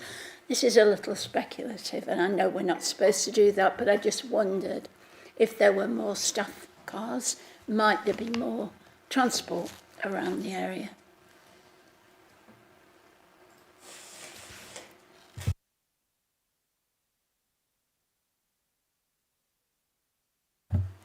There will be. I mean, the business is a storage and distribution business, so the idea of this is to allow for their expansion, and that will involve more vehicles. As Councillor Nixon says, the site has been used for that type of use over many years. I think it was a business that supplied confectionery to motorway service stations previously, wasn't it? I think something like that. Quite a lot of various goods to various, and there has been a reduction in the large vehicles since it changed to Reliant, which meant, but they don't go past any housing other than Preston New Road. Well, I was just going to... They just don't go past any housing. It doesn't impact on anybody, really. Just sort of taking forward that point, the site has obviously the M55 motorway. You've got the junction here. You then got Preston New Road, which is you know a good standard road. You've got the traffic light junction at Mythock Road here, and then you've got a small number of properties, but then it's just a rural road with good visibility until you get to this point here. So whilst it's not directly adjacent to the motorway junction in the same way that a site at Whitehills would be, or perhaps the site at Mill Farm where that's right next to the main road, it is reasonably well connected, and clearly, as Councillor Nixon says, it's been in this use and it's had vehicle numbers over time, and it's changed businesses, and it's always been attractive to other businesses in that use who are presumably part of their business is, pardon the pun, reliant on having decent access to the motorway network, and vehicles not being held up in traffic jams and what have you. So that gives me comfort that this site isn't going to suffer from sort of congestion or is going to cause any sort of highway issues to neighbouring residents or the operation of the highway network in general. That's great, thank you. I would just like to say I'm really pleased to see the installation of the bat boxes, bird boxes, and the concern for the small mammals and amphibians. I think that's brilliant. Thank you very much. Thank you, Councillor Goodman. Councillor Griffiths. Yeah, on the subject of the parking, in the write-up it says highways no, The site has access to 57 car parking spaces following the creation of an additional 16 car parking spaces adjacent to Building 4 and the addition of 5 cycle spaces for employees. Okay. Yeah, thank you. And that's helpful. Just to show you that building, there's this area here, which perhaps I should have highlighted before. That's building 4. So that's showing that you've got those spaces there that are away from the access point, the circulation route to the buildings. So it's providing the parking in an area that's not impacting on the operation of the building business, as well as the parking spaces that are highlighted here and here previously. If I can come in as well and just say, with regard to this application, it's particularly strong in terms of being compliant with a range of policies. We're always told that we should be referring to our local plan and the policies that are in that plan, and it's certainly compliant in terms of the sustainable growth of an existing enterprise, etc. I do know this area very well. I used to live in Staining, and I know that I think Councillor Nixon has already referred to the fact that whatever development is taking place behind these particular houses on farms, it's very discreet. You literally wouldn't know it was there. And there's a certain amount of natural screening with trees, etc., that also mean that it's difficult to know it's there because you can't see it, basically, and it's well set back from the roads. So are there any other questions or comments that members want to make? Because I'm looking for a proposer. Okay, a proposer, Councillor Gardner, are you proposing this? Yes, I'd like Councillor to propose Nixon it, is seconding. Do you want us to go to the vote, or do you want to make a comment before the vote? Not just now. Just taking forward the discussion that we've had about parking has triggered in my mind that there isn't a condition that requires that parking to be provided, which there should be. So could I suggest that an additional condition is introduced to the agenda recommendations that says the parking shown on plan, whatever, is implemented prior to first use of the extended building? So you have the recommendation in front of you in the report with the added requirement that a condition is inserted there in terms of parking provision and the numbers referred to there by Andrew. Chairman, do we need the proposer and seconder just to indicate that they're still happy with that additional condition? I'm getting the wink anyway. Okay, so Councillor Gardner's proposing and Councillor Nixon is seconding. All those in favour, please indicate. Thank you, that's unanimous. Thank you, that's approved. Go on to item 3. Which is, I believe, page 91 of your papers. Yes, it is. Item 3, page 91. Thank you, that's it.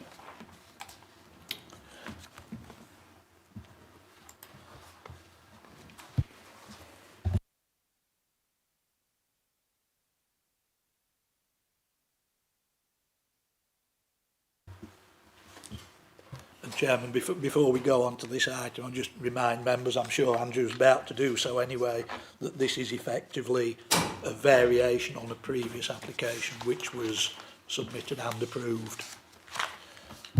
Indeed, Vice Chairman, that's right. So this relates to a site at the former post office, still post office, village shop in Clifton. We dealt with this most recently in February this year. It's a scheme for the erection of 5 dwellings on a piece of land to the rear of the site. And we've been at committee because there's a councillor involvement in it. These are some pictures of the site. So the scheme that we approved is the one on the left, most recently. So this is the February scheme. So you've got 1, 2, 3, 4, 5 dwellings, access point from here past the shop. The proposal also involves there's a garage on site which was to be modified to provide for a cycle and refuse store. This application proposes that that garage be retained in its entirety as it currently is, rather than have its width reduced. So you can see on the current scheme that width, the existing building, is wider than the modified scheme that was previously approved. What that means is that the terrace of dwellings here shuffles north a couple of metres to allow extra space for that, so you can still get past the building. So that's altered the access arrangements at the top here. You can see this terrace finished in line with the detached building. Now it projects beyond it, so that's the extent of the northward projection. There was also discussion last time about the bin storage, and I think the application was deferred to allow for the council's refuse manager went and visited the site to see how they would access with bins. That involves the bins being taken to a collection point which was here and is now been moved to here. So go back to the image from the front. So this is looking from the access point. So this is where the refuse vehicle would reverse up, was the scheme that was designed. That building here is this building here. So the proposal now is to create a refuse collection point in front of that building is demolished to provide an area for parking, but the refuse collection will be roughly where I'm indicating there. The garage building in question is this building here, so that's going to be retained. That's this building here, and would be retained as providing the refuse and cycle store. So the changes are all relatively minor, but because this permission needs to this application needs to be determined at committee, that's why we're here. The parish council have made some comments with reference to the refuse storage, making a series of suggestions that the use of it is monitored and signage be imposed and some sort of further action be taken against the future residents if they don't use the refuse collection facilities. Those elements are beyond what we can do under a planning condition. If there are issues with refuse collection and residents not putting their bins in the right location, the council's refuse team deal with that through their operational mechanisms. So not really much more to say other than the recommendation is to grant planning permission. Thank you, Andrew. Councillor Nixon. Thank you, Chair. In the original application, was that garage being changed in size? The original, this is the third time this has been here. The first time it was to be removed and a separate bin store built. The second time is the one on the left here, which showed the sort of side wall and front wall being retained and the width reduced. So the proposal now is to retain that structure.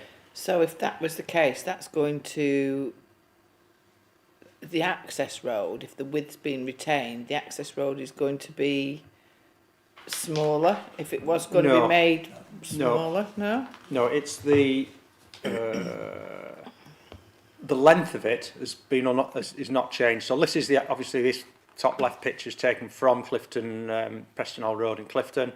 So that is the view that would have always been the case under the previous approval and under this proposal.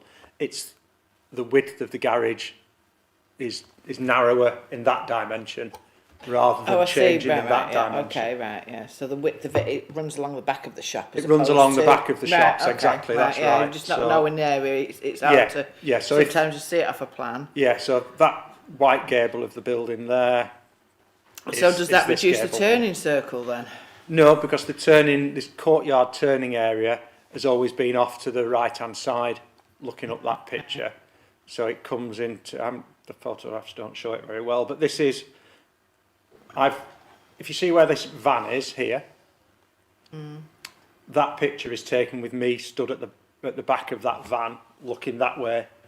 So that shows the area that's here, where there's this parking area and this courtyard turning area, because you've got 6 spaces there, 4 spaces there, to give 2 spaces to each property. Is it necessary to give a reasoning behind? I mean, it seems that the garage was being demolished, then it was being made smaller, and now it's been kept in its entirety. What's the reasoning behind it? I think they've come. The submission refers to it reduces the requirement to do building works. Presumably, it's cheaper to not alter that building, and essentially they've decided for practical purposes that if they don't need to alter it, then why do alter it? Because I do remember there was a suggestion that it's lived in. Yeah, that's not. This is it's shown as a bin and cycle store. Okay. I visited the site. It didn't appear. I didn't go inside it, but it didn't appear to be occupied. Okay. But that's not part of this application. No. It's Okay. a bin store. And the other side where they shuffled back a bit, right to the other end of it, there's no that and the original, it goes that way, and then across, but it doesn't go across anymore, so that will just be fenced off to the field, I assume. There's an area of land at the back of the site which is heavily treed, so this scheme pushes the building towards those trees, but it retains a suitable separation from them, so there's no sort of tree impacts, if you will. Is that an access road at that on the original one? Is it a road or just a path? No, it's just a path. It's a path. Yeah, okay. yeah. It's just the only vehicle elements are this rectangular courtyard area here and this grey parking area here. Okay. That's it. Thank you. Councillor Evans. Hi, thank you very much. So I've made points before, I'm not going to rehearse the points I've made before with this application, other than the fact that so you're saying that the existing shed on the left-hand side is going to be retained as a bin store and cycle store, but the right-hand side, which is the old smithy building, would be demolished and create a space for a bin collection area. So the residents would keep their bins in the left-hand side building, but then on bin day or the day before would move them across to the collection point. I'll just park that for an answer. Is obviously as you look at the smithy building, that right-hand side wall is the garden wall of the existing property. So so that's right-hand, on the bottom picture, there's the boundary wall of the adjacent property, and then the right-hand side wall of the pitch roof building is the back garden wall. Is there some conditionality in terms of how that wall finishes? I mean, obviously the property drops down because it's on an incline. So the bottom half of that wall of the smithy creates the garden wall, and obviously that's backed by earth, so it's secure even if you take the rest of the building down. But I would assume, and need clarification, that wall will be retained and maintained in a safe way for the existing property. And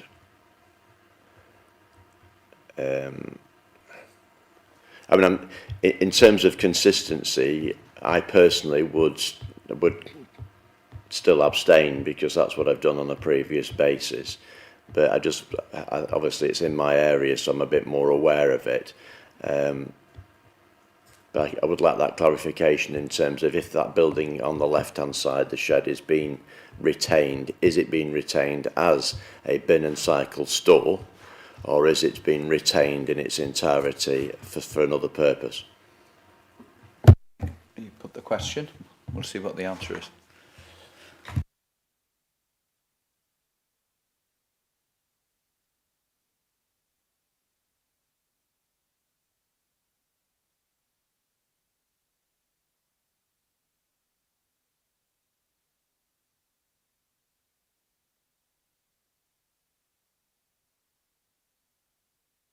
While you're looking, Andrew, as well, I just furthermore to the point that the parish council had made some observations. I mean, it's a little bit like shutting the stable door after the horse has bolted.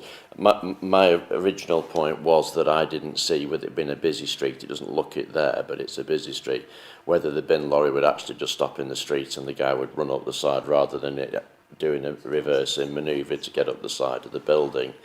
And the parish council asked for it to be sort of monitored. I don't know if there was some kind of way that the bin route would be able to say whether or not they did reverse up there or whether they parked in the street, but it's really academic because the development would already been in place at that point. And my issue is realistically from the point of view of the business, the safeguarding the only shop in Clifton Village, that any sort of development that is round there does make it difficult for the shop owner for his deliveries and for his unloading his own cars. So, and I think Lancashire County Council were reluctant to provide a loading bay, and I'm not sure if we can have any impact on that would at least allow the shop owner to have certainty of getting his deliveries to the shop. Because we have received reassurance in terms of the viability of this usage from the waste manager's point of view. So we know as a working solution, they're quite happy with this arrangement. But what you're saying is that there could be impacts in terms of the local community. Yes, I'm saying that they've proven that they can. It's up for debate as to whether they will. But they have said that they can get up there.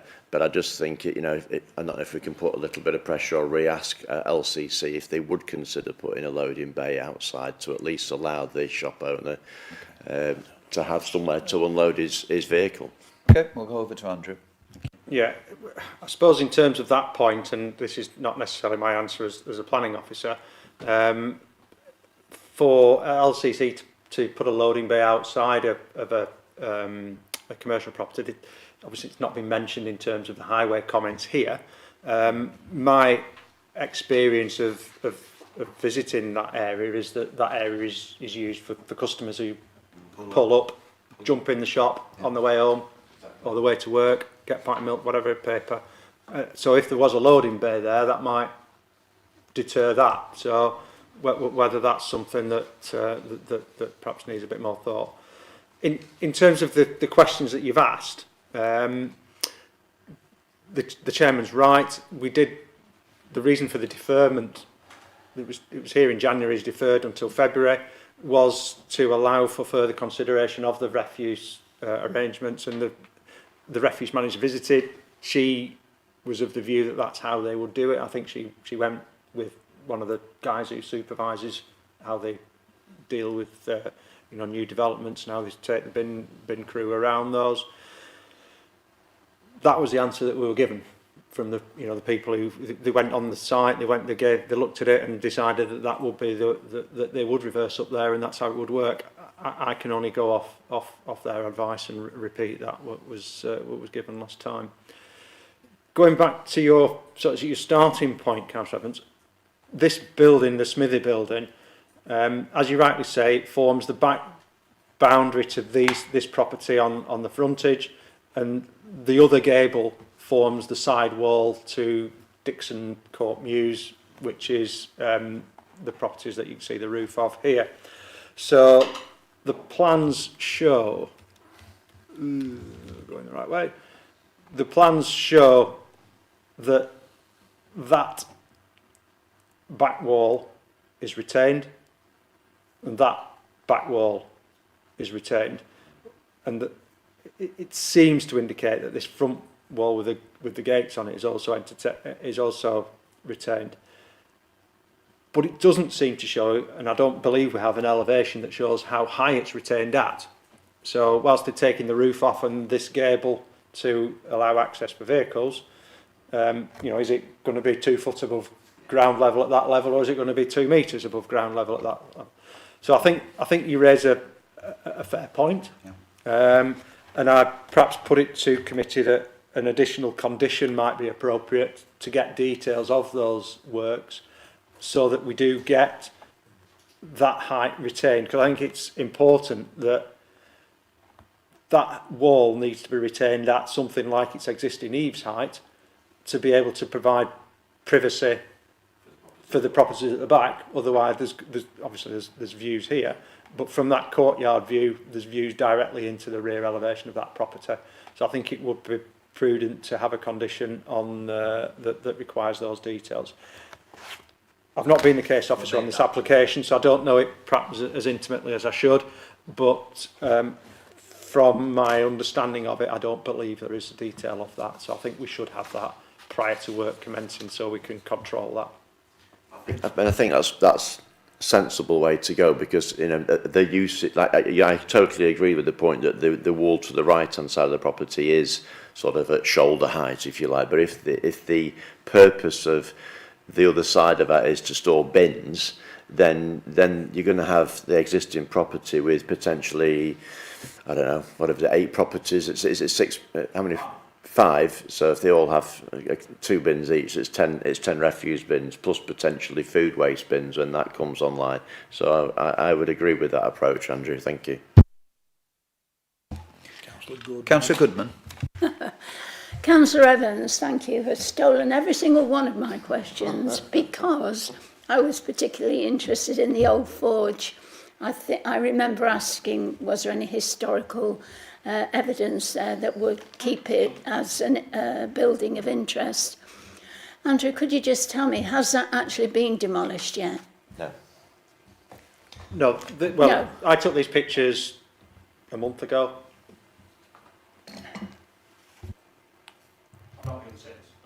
It's still there. Yeah, and obviously the questions now that Councillor Evans was asking about the wall makes sense, and I think we were concerned about the bin lorry going up and turning around, but you've already mentioned that it's likely to be reversing.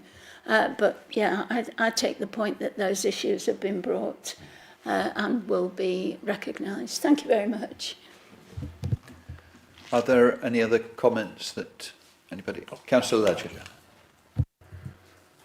Thank you. On the revised plan, where the properties get moved up slightly, the footpath goes at an angle now rather than like a 45-degree rather than like a right angle. Is that just because the building isn't being demolished and that was required, or there's not enough space for it? Just wondering why someone now gets a smaller garden, I guess. I have to say, I don't know. It isn't an odd one. I mean, there are concerns about garden fences and right angles providing, you know, areas of limited visibility and what have you. So a 45-degree bend like that does reduce the sort of people lurking round corners type possibility. But other than that, I don't know. I must admit, I hadn't particularly noted that. Yeah, I think from looking at it, I mean it's quite small detail from here to see, but have they reorganised the properties? Because it doesn't look like they've just moved up slightly. It looks like they do look like they're in. I can't tell, but they look like they're in a different one. I mean, I guess that's not that important, but just checking that that's kind of what they've done, and it's not like a total redesign or anything. Yeah, there's been some shuffling around of the accommodation in terms of the way that the properties mix, but it's still the same number of properties and they're still the same height and general appearance. Yeah. Thank you. And then lastly, because that building isn't being demolished, the refuse and which is going to be the refuse and cycle storage. What sort of is well, I guess what's the reason for that? If we're now adding extra bin storage, it seems like is it going to be, can it be used for other stuff? Because it seems like this is going to be like an abundance of bin storage in all around everywhere.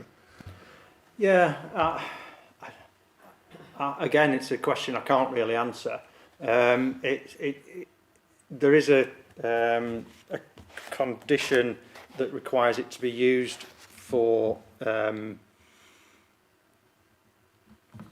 remain available for their intended purposes.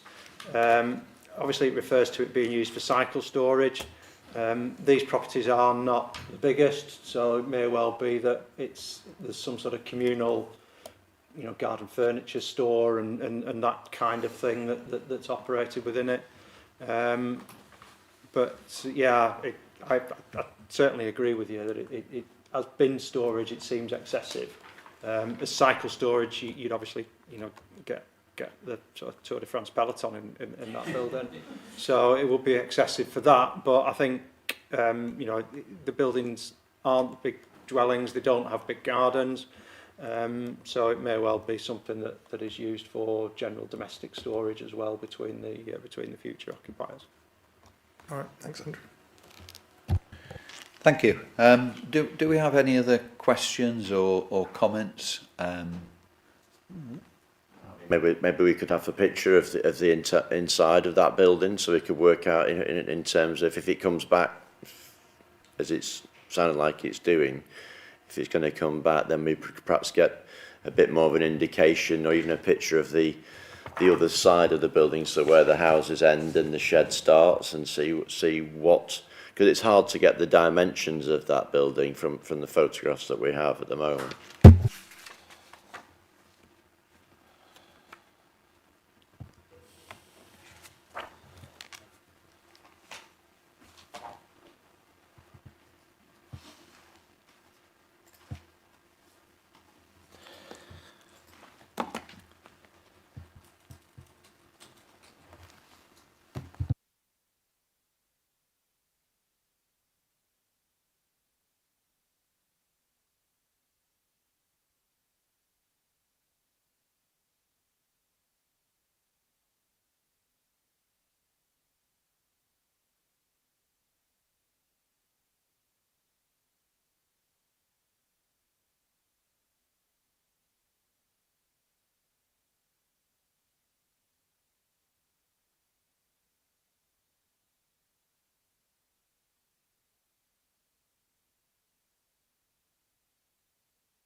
So that's the building in question. So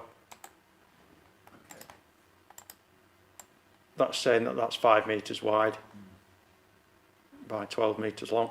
That's quite substantial.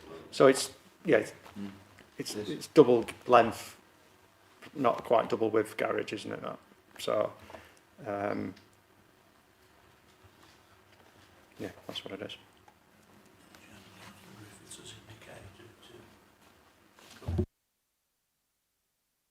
Councillor Griffiths. Thank you. It says the final change is that the bin collection area is relocated to the opposite side, so it is no longer to the rear of the shop.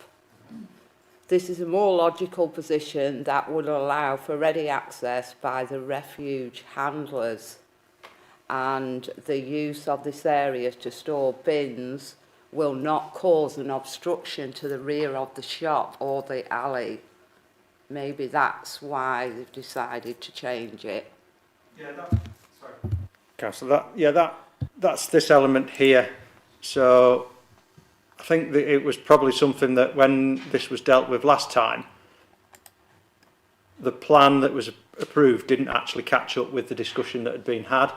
So there's this indication here which put the bin collection point immediately to the rear of the shops, whereas this position here is a much more logical one, because obviously you can revert, you don't have to reverse up as far, and you've got this back alleyway here. So that image. So the previous approval would have put the bin storage area here, which obviously you've got a back alley that serves half a dozen properties or what have you. So having bins stored in that alleyway when it's not the widest anyway is probably not ideal. So moving it to a location kind of in front of this van is more logical in terms of the general operation of the area around the premises. Thank you. Yes, Councillor Griffiths. It also says these changes represent a minor but material change to the previously approved scheme, but does not bring any planning harms. So I think you're suggesting that should reassure. Yeah. Yes. Yeah, well, perhaps on the point, there's a element of planning legislation where you can make non-material amendments. So if you were moving the windows in the building, for example, you would be able to do that without the need for this level of application. This change goes beyond that, which is why we're here. But having looked at the scheme and obviously discussed it today, and I sort of welcome the contribution from Councillor Evans about that the smithy or the forge building. I'm satisfied that none of the changes are harmful, so that's obviously why the recommendation is to approve. Members, are there any other comments or contributions? Just mindful that do we have a proposer? And Councillor Settle, do we have a seconder? Councillor Griffiths. And I'm just going to go back to Andrew so he can articulate the condition that we were discussing earlier on, that we wanted to be attached to this, the additional condition. Yes, Chairman. Thank you. This is a slightly unusual arrangement, and it's a hybrid application. So we have conditions relating to part of it in outline and part in full, but this would be part of the full works, which would be the modification of that forge building or the smithy building. So I think a condition that asks for details of the modifications to be made prior to the commencement of any development, and then that to be submitted for approval, and then approved by, and then the approved scheme implemented prior to the first occupation. I've put some sort of planning words to it, but that would be the gist of it. Proposer and seconder happy with that? Okay, all right. So can we move to the vote then, please? All those in favour, please indicate. And any abstentions? I think that covers everything. That's right. Thank you very much. So that's approved. Thank you for your time there. And I'm going to just give you 5 minutes just to have a look at the late obs for item 4, because there's regards land between 169 179 Mains Lane, Singleton. And okay. Hand over to Andrew. Thank you. Sorry, Chairman, cut you off there. Yeah, so this is a site very much near the borough boundary with Wyre up on Mains Lane. So I'm sure you're familiar with the Windy Harbour lights here. New bypass is the now Garstang New Road. Mains Lane Old Road to the 5-lane junction at Little Singleton, Shell Garage. So this application is very much down this end. This is Shard Bridge, going over to Hambleton and what have you in that direction. So this is a rectangular site on that southern side. It's in the countryside this time, definitely. There's not been any particularly recent planning history on the site. This scheme is for something called permission in principle, which is similar to an outline application where you are looking to establish, or the applicant is looking to establish, the principle of, in this case, residential development. And they give us a range of properties. So in this case, it's a range of between 5 and 9 dwellings. We're looking at the location, the land use, and the amount of development. Everything else is subject to a further application for what's called technical detail consent should this permission in principle be granted. So this application is here because the Parish Council have objected due to concerns over the availability of the area to support further development. And there is the response from the applicant, which is in the late observation schedule, which the Chairman's directed you to. But the officer recommendation is to grant permission. So looking at the area in a little more detail, obviously this is the end of the bypass where it rejoins the old route of Mains Lane and the River Wire pubs just off the image there. This is the Shard Road lights, Shard Bridge going in that direction. So you've got a section of Mains Lane here where there is a... Sorry, my office phone's ringing.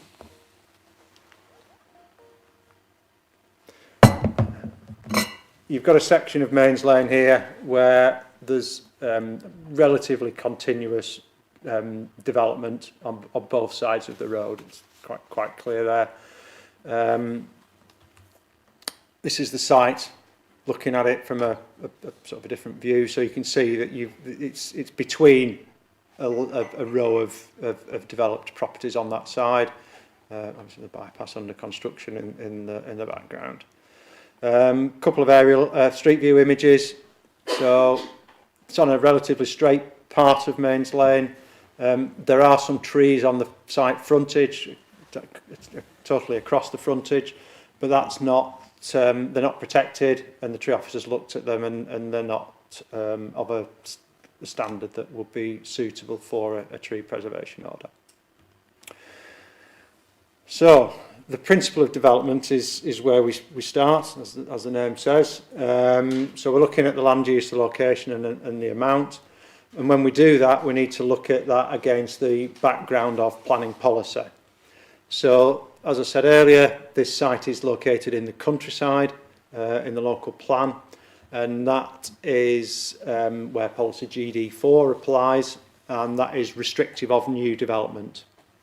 So residential development is generally not supported in countryside areas, but you will be familiar that we've had several schemes before us where one of the exceptions to the restriction in development in countryside areas is where it is for limited, it is for minor infill.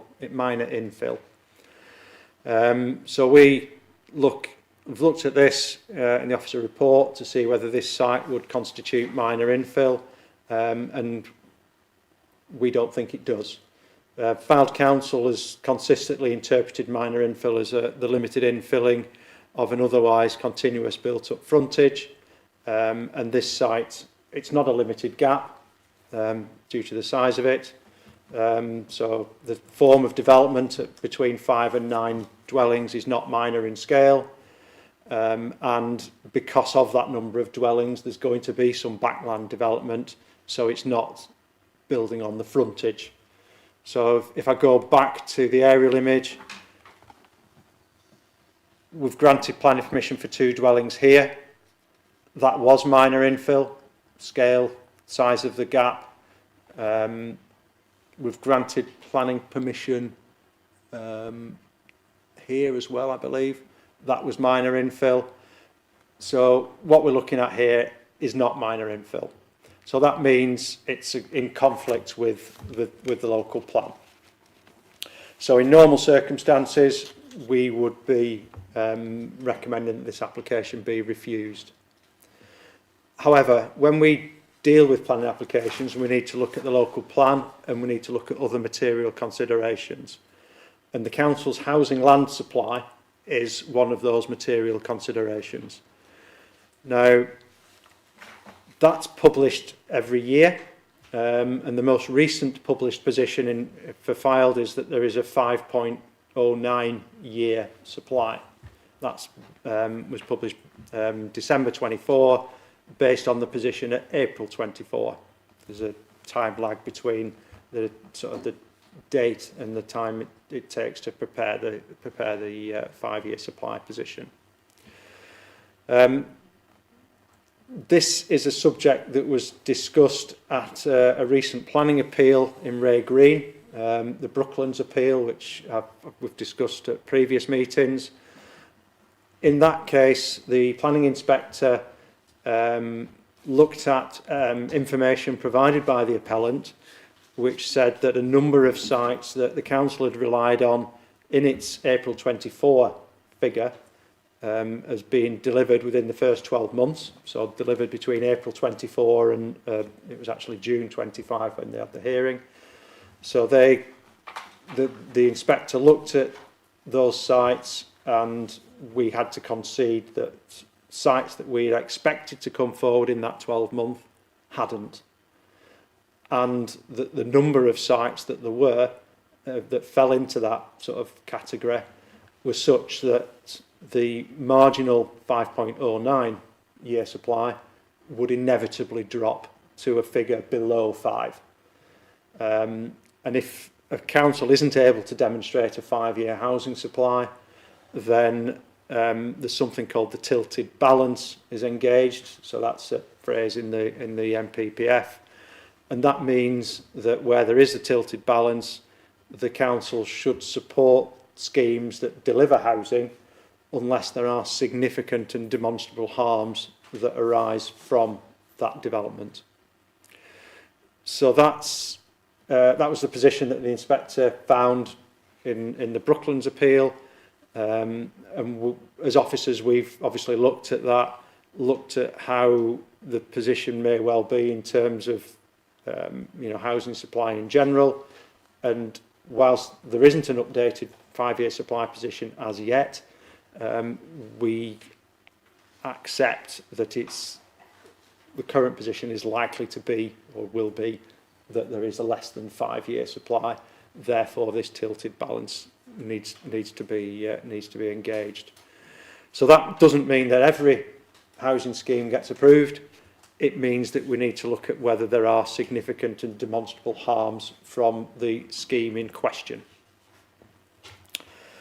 So here, we've looked at this site and come to the position that the site is one that's in an area where there is widespread residential development. You've got residential properties pretty much along each side of the road, certainly in this Shard Road to this junction stretch of Mains Lane.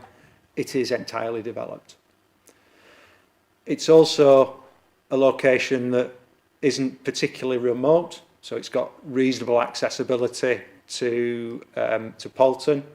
There's discussion in the late observations about that because the agent suggests that the accessibility is more than reasonable. I don't necessarily agree, but even with reasonable accessibility, that's not generating a significant and demonstrable harm. We've got a situation here. This is Leonard's Place development. This was a site that was refused planning permission by Fylde Council back in 2016, I think, when we didn't have a 5-year housing supply at that point. And that was refused in 2016. At that point, we also didn't have a 5-year housing supply. So when that was taken to appeal, it was found by the inspector that there was no significant and demonstrable harm from the development of that site. So we've looked at that site and this site being of a similar width in a similar location with a similar context, and sort of perhaps have to accept that the points made by that inspector would likely be made, or the conclusions reached by that inspector would likely be reached by a different inspector were we to be dealing with an appeal against a refusal of permission here. So, looking at those, we've therefore concluded that the permission in principle, or the principle of development on this particular site, is one that, with this tilted balance being engaged, we have to accept is going to be appropriate. And therefore the land use and location elements of the permission and principle assessment are satisfied by this particular scheme. That moves us to the amount element, and and with the way that the legislation works, they're looking at between 5 and 9. Again, come back to this picture. So this scheme is for 1, 2, 3, 4, 5, 6. This is also for 9. Now that's a larger site. These are bungalows, so have a larger footprint than perhaps a 2-storey dwelling may be.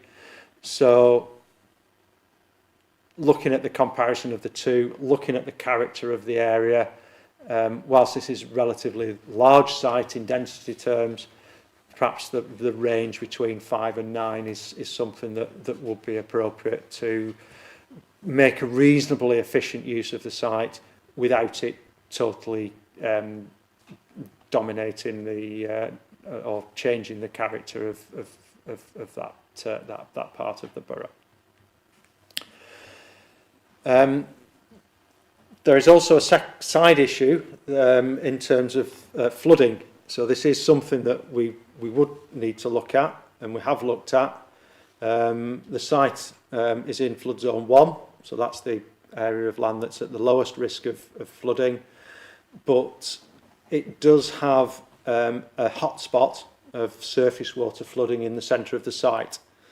So planning guidance said that where there are any elements of flooding on a site, including surface water, you need to look at whether the development that's proposed on that site could be accommodated in any sequentially preferable area. So other areas of the borough that wouldn't be subject to flooding, can they accommodate this development? That was the case, but the government changed the PPG, the practice guidance, in the middle of September to say that you don't need to do that where a site is subject to surface water flooding. You do for other types of flooding, but where it is subject to surface water flooding, providing the applicant can demonstrate that that flooding can be dealt with through the development of the site, then the sequential test is no longer required. So that would have been an issue with this scheme had there not been this change to the PPG back almost 3 weeks ago now. So that's what's allowed us to bring this scheme forward because of that change. The flooding on this site is going the wrong way. Apparently there is a low point around here where surface water has collected. So there's an opportunity for that to be engineered out, and there's an indicative plan being provided that shows how the site could be laid out, how it could be drained. So we're satisfied that the flood issue can be engineered away. The access isn't part of the submission, but we need to consider whether, as a location, that this is a site that can be accessed. It obviously has a frontage onto Mains Lane.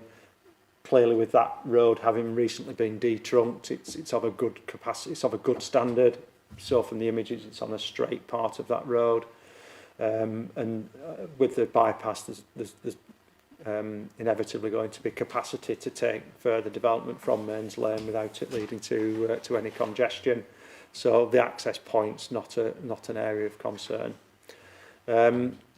Neighbour relationships, because the type of application it is, we don't have any detail on that, but there would need to be a further application for this technical details consent, which would include the layout of the properties, include their design, and that would therefore allow us to look at whether there are any impacts on neighbours, which we would obviously then need to assess as part of that application.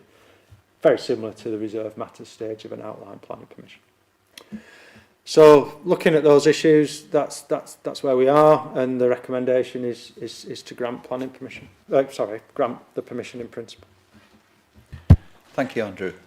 Do we have some? We've got three. Yes, Councillor Evans. Thank you, Andrew. I've drawn a little line on the bottom of the plan here, and on the outset, I agree with that pragmatic approach. I think that makes sense. And I support what you're saying. Where I deviate slightly is I think that if you look at notwithstanding the one that, if you go back to that previous pitch, the first pitch you had up there, notwithstanding the fact that there is a development with 9 houses on that left-hand side of that image, if you discount that, the rest of the properties line falls on in terms of 2/3 of that work going from the road back into the fields. You could justify building on 2/3 of that, but the back third, I think, would be overdevelopment. And where it differs from the one on the left-hand side is it's further along in the run, obviously, self-evidently, and the property to the immediate right of that, all the buildings, the houses that are on that site are well to the right of that development site. So if you go into that picture is great. If you look at the middle one there, if the similar approach was taken to development as the one on the far left-hand side, i.e. an access road down the middle and properties down both sides, then the existing properties on either side are going to be impacted by not one house with a garden, but potentially 3 dwellings running adjacent to their property. So I think that's problematic. So I would gently say that at this outline stage, 5 potentially would be acceptable, but 9 would be overdevelopment. And obviously my concern is that they would say, well, precedent is there that you've already got 9 further up the road, so we want to maximise the development on that site. And obviously then that opens the floodgates for other developers to come and buy a single property on one of those, because they're all the same sort of length sites, that you could knock a house down, you could buy a house, knock a house down and build another 5 in the garden of that space. So is there any way that we could sort of say, yes, agree in principle, but it should be closer to the 5 than to the 9? There isn't, because the sort of vagaries of the legislation doesn't allow us to restrict it beyond the number that have been applied for. That would just have to be something that we dealt with through the future technical details consent application, to say that, yes, the layout here would be harmful because... Exactly. This plan is... I've added it into the presentation because I thought it might assist. This is an indicative plan to show how it could lay out, how the drainage could be dealt with, because I just mentioned that they needed to demonstrate that they could deal with the drainage. It may be like that. It may be more like the Leonard's Place scheme that you see here to the other side, which brings the points that you raise. Can I ask you there, is that... I mean, that's not a swimming pool, that's a attenuation pond at the bottom left-hand corner, I take it, yeah? Yeah, that's the intention for the drainage, which then drops into a ditch that runs down, runs to the south. So if we gave acceptance to this consent, and then you would hope that the resident, when it came to full planning application, you would hope that the residents either side would contest it, which would allow discussions to negotiate the number of properties, because any developer is going to want to maximise the site, and it's the balance between what harm that creates for the existing residents against the need to meet our requirements for properties. Yeah, irrespective of whether the residents at either side contest it or not, part of our role as planning, as assessing the application, would be to consider the relationship of the properties to those neighbours, consider the design of the properties in street scene terms and general urban design. So it's not incumbent, it's not reliant on neighbours objecting, it's part and parcel of what we would do in terms of an application. And yes, it's a sizable site, and that's why I can see that 9 has been suggested as an upper limit, but also it's a site that does have neighbours close to it. It does have properties around it that have generous gardens to them, so you might well be looking at something similar for a further submission on this site, but we can't prejudge that at this stage because of the open-ended nature of a permission in principle application. If I can just come in, on page 112 at the top, it's the scope of permission in principle is limited to location, land use and amount of development. So if permission in principle is granted, is it granted on the basis that the next stage would be constrained by the 5 to 9 numbers that are mentioned? I suspect it will be, that the discussion will be around within 5 to 9, and all those other considerations, Councillor Evans, that you've been introducing there, would then be brought into bear in terms of, but it wouldn't go beyond considering 5 to 9. Yeah, the 5 to 9 is the scope of the permission, Yes. if it was granted. So a scheme for 4 or a scheme for 10 wouldn't fit within that, so they wouldn't be able to use this permission to make that application. Just wanted to make that clear, that obviously this is the light touch early phase permission in principle, and then the details. But if we do agree, it would be between a discussion regarding 5 to 9. Unfortunately, 4 would be better than 5. So, you know, That's why I'm raising this. it is a bit of a tricky one, because obviously because it's in the middle of that run as well, it does taper off. So if you look at the site on the left-hand side, I know it's not exact, but it does appear to be a wider site and wider right the way through, whereas being in the middle of that bend, if you like, it does taper down. Yeah, I appreciate what you're saying, Chair, but the difficulty from our point of view is that down the line we would only then be in a situation where we would either be able to pass 5 or reject it. We couldn't go below 5 as a conditionality, because our hands would be tied at that stage. So is there an option at this stage to reduce that lower level, or are we in the same situation? We either accept or deny what's in front of us. We're in exactly that situation, Councillor Evans. We can't say you can't impose a control for 4 as part of a decision on this application. It has to be between 5 and 9, and if you feel 5 is too many, then that's part of the considerations, because it's the amount, as the Chairman says. So that would lead you to refuse the application. Thank you for that clarification. Thank you, Councillor Evans. Councillor Gardner. Thank you, Chairman. Very similar to Councillor Evans, really. My concern was the fact that it lies within the middle of the run, and the depth to which ultimately the development would go. So that was they really were my concerns, and just to air those concerns as at this early stage in the process, that it has more of an impact than the one on the left. Thank you. Vice Chair. Yeah. Thank you, Chairman.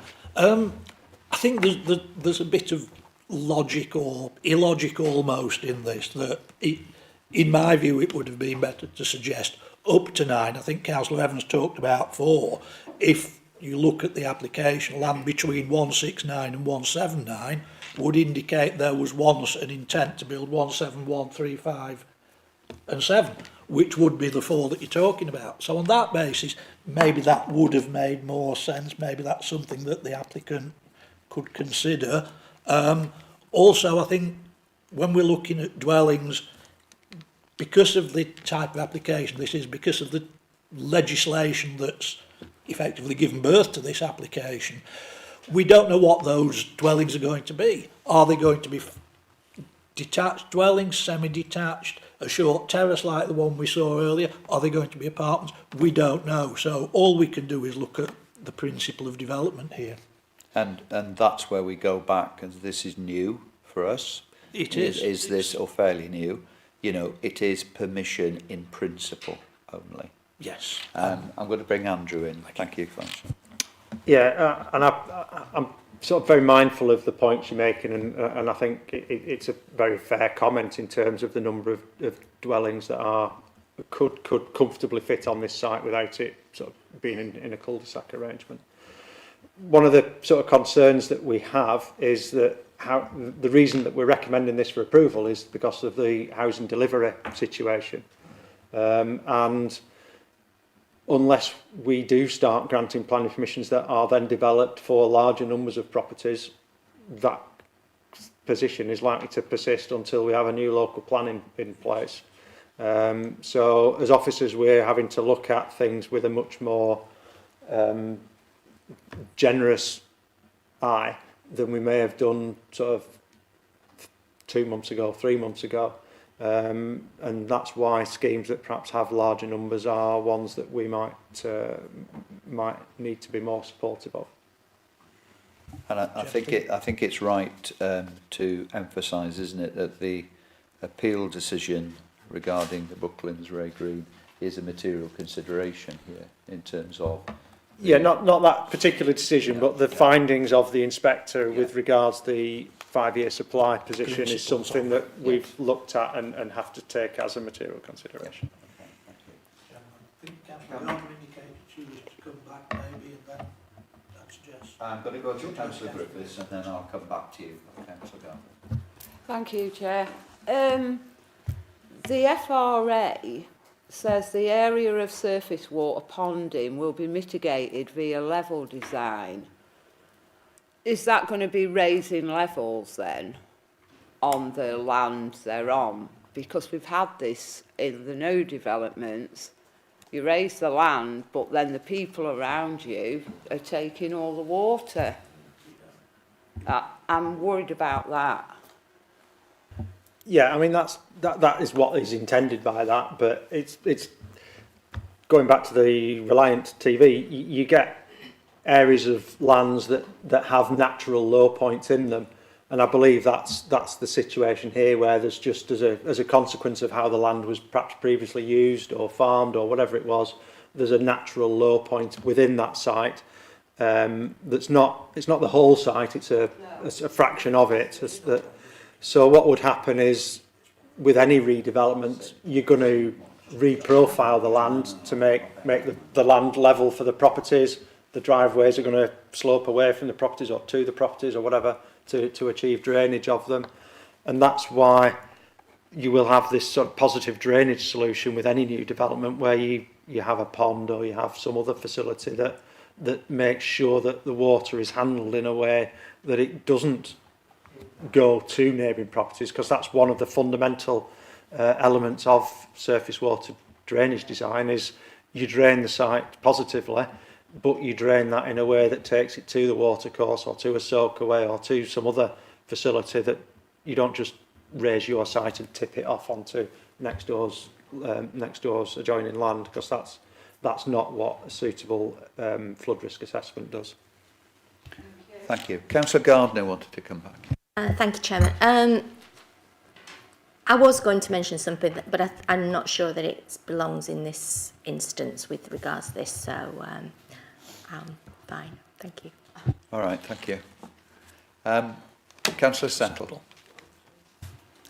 Thank you, Chairman. I'm happy with the proposal, particularly as Andrew's mentioned that we get a second go at this when it comes to the actual, what you call it, the technical stage. Yeah, there's only one query I had. You mentioned a few times they're going to be bungalows, but I don't see anything in the paper that says they're bungalows. No, I may have misled you there, Councillor. The reference to bungalows is that this scheme here is bungalows. There's no indication that what scale of properties these will be at this stage. Oh, right. So there could be two-storey houses with a smaller footprint each?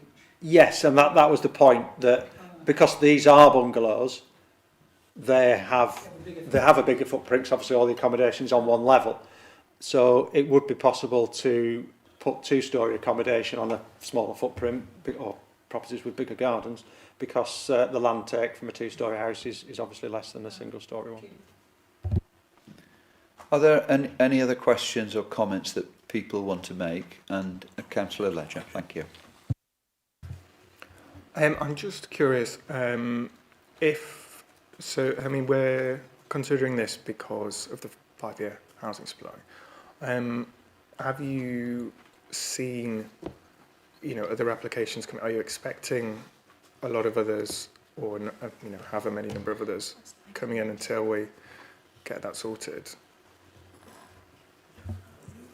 Yeah, we have had other applications come in that you'll be familiar with. There's an application in Westham that's for 250 houses, which is one that I suspect has been prompted by awareness of the council's housing land supply position, awareness of the limited lifespan of the local plan, with an application that for residential development in Ray Green that's come in.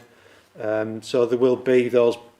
That's a bigger scheme, 40, but there will be other applications like this that come forward, and we have to look at them individually to see whether they are delivering housing in a suitable location and whether they are leading to any the substantial benefit, the levels of harm, the significant demonstrable harm that we would need to be demonstrated for us to resist them.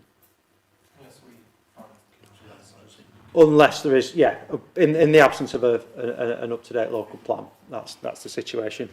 In terms of that, the local plans team are currently doing consultation on the local plan, what's called the Reg 18 document. So there's a series of consultation events around the borough taking place this week, next, and the week after.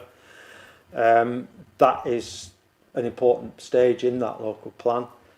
Alongside that, they will be looking at reviewing the 5-year supply position from April 25 to see where we are now, but it may well be that it demonstrates less than 5.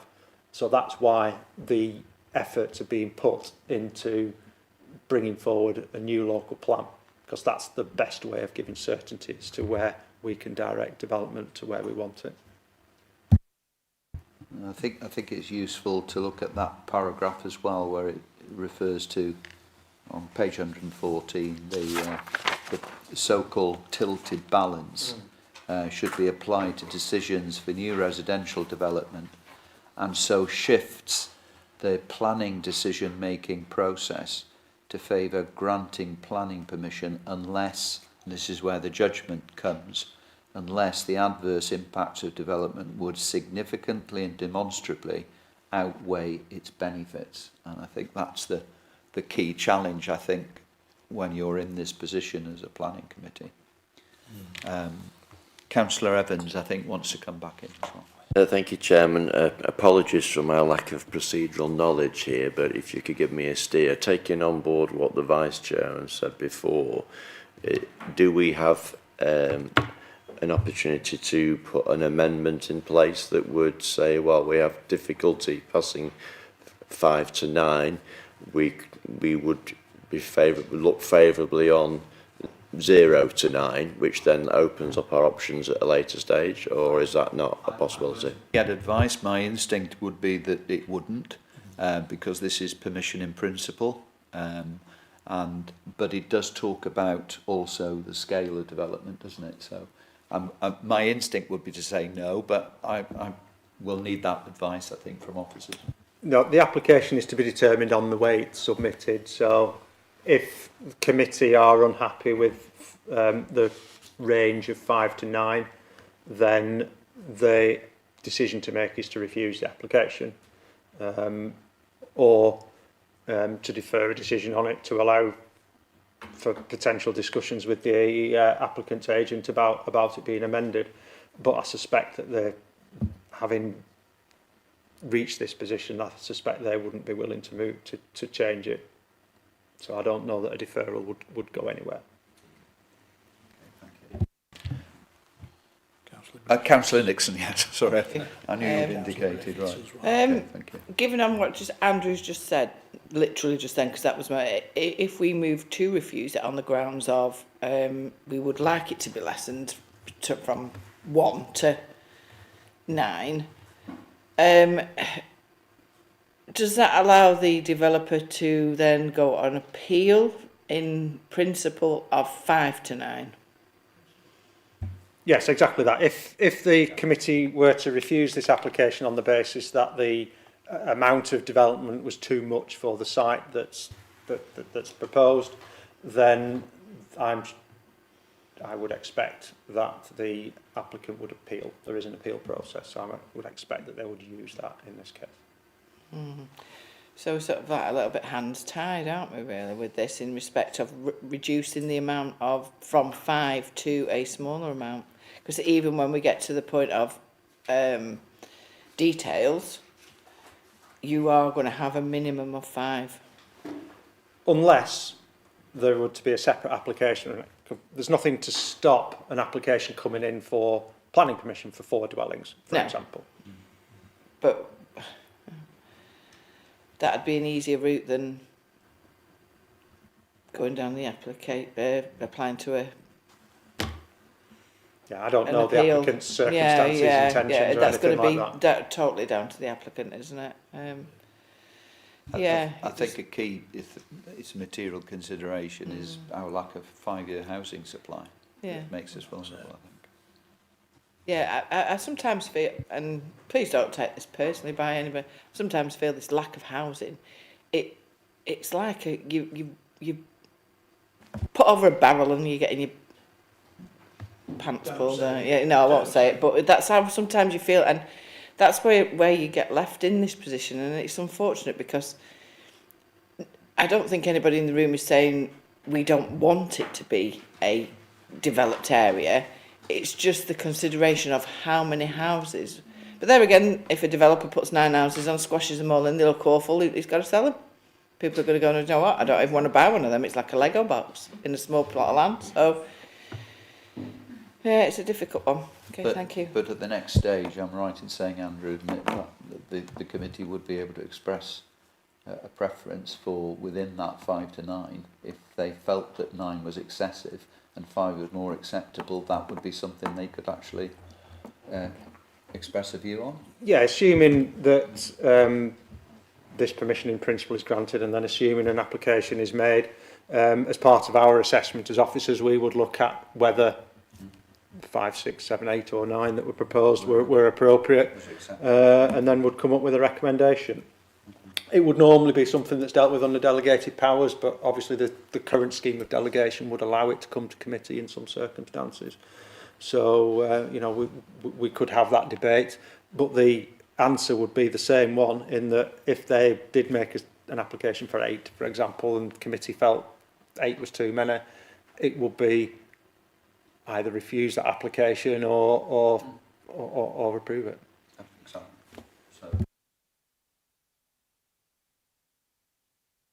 Obviously, the applicants and their agent are in the room, so no doubt they're listening to the debate with regards numbers. Are there any comments or other? Councillor Griffiths, I believe. Councillor Griffiths, I'm sorry, yes, you wanted to come back in. Thank you. Seeing as this is permission in principle and we're in a bit of a sticky place, I'm happy to propose this. Okay?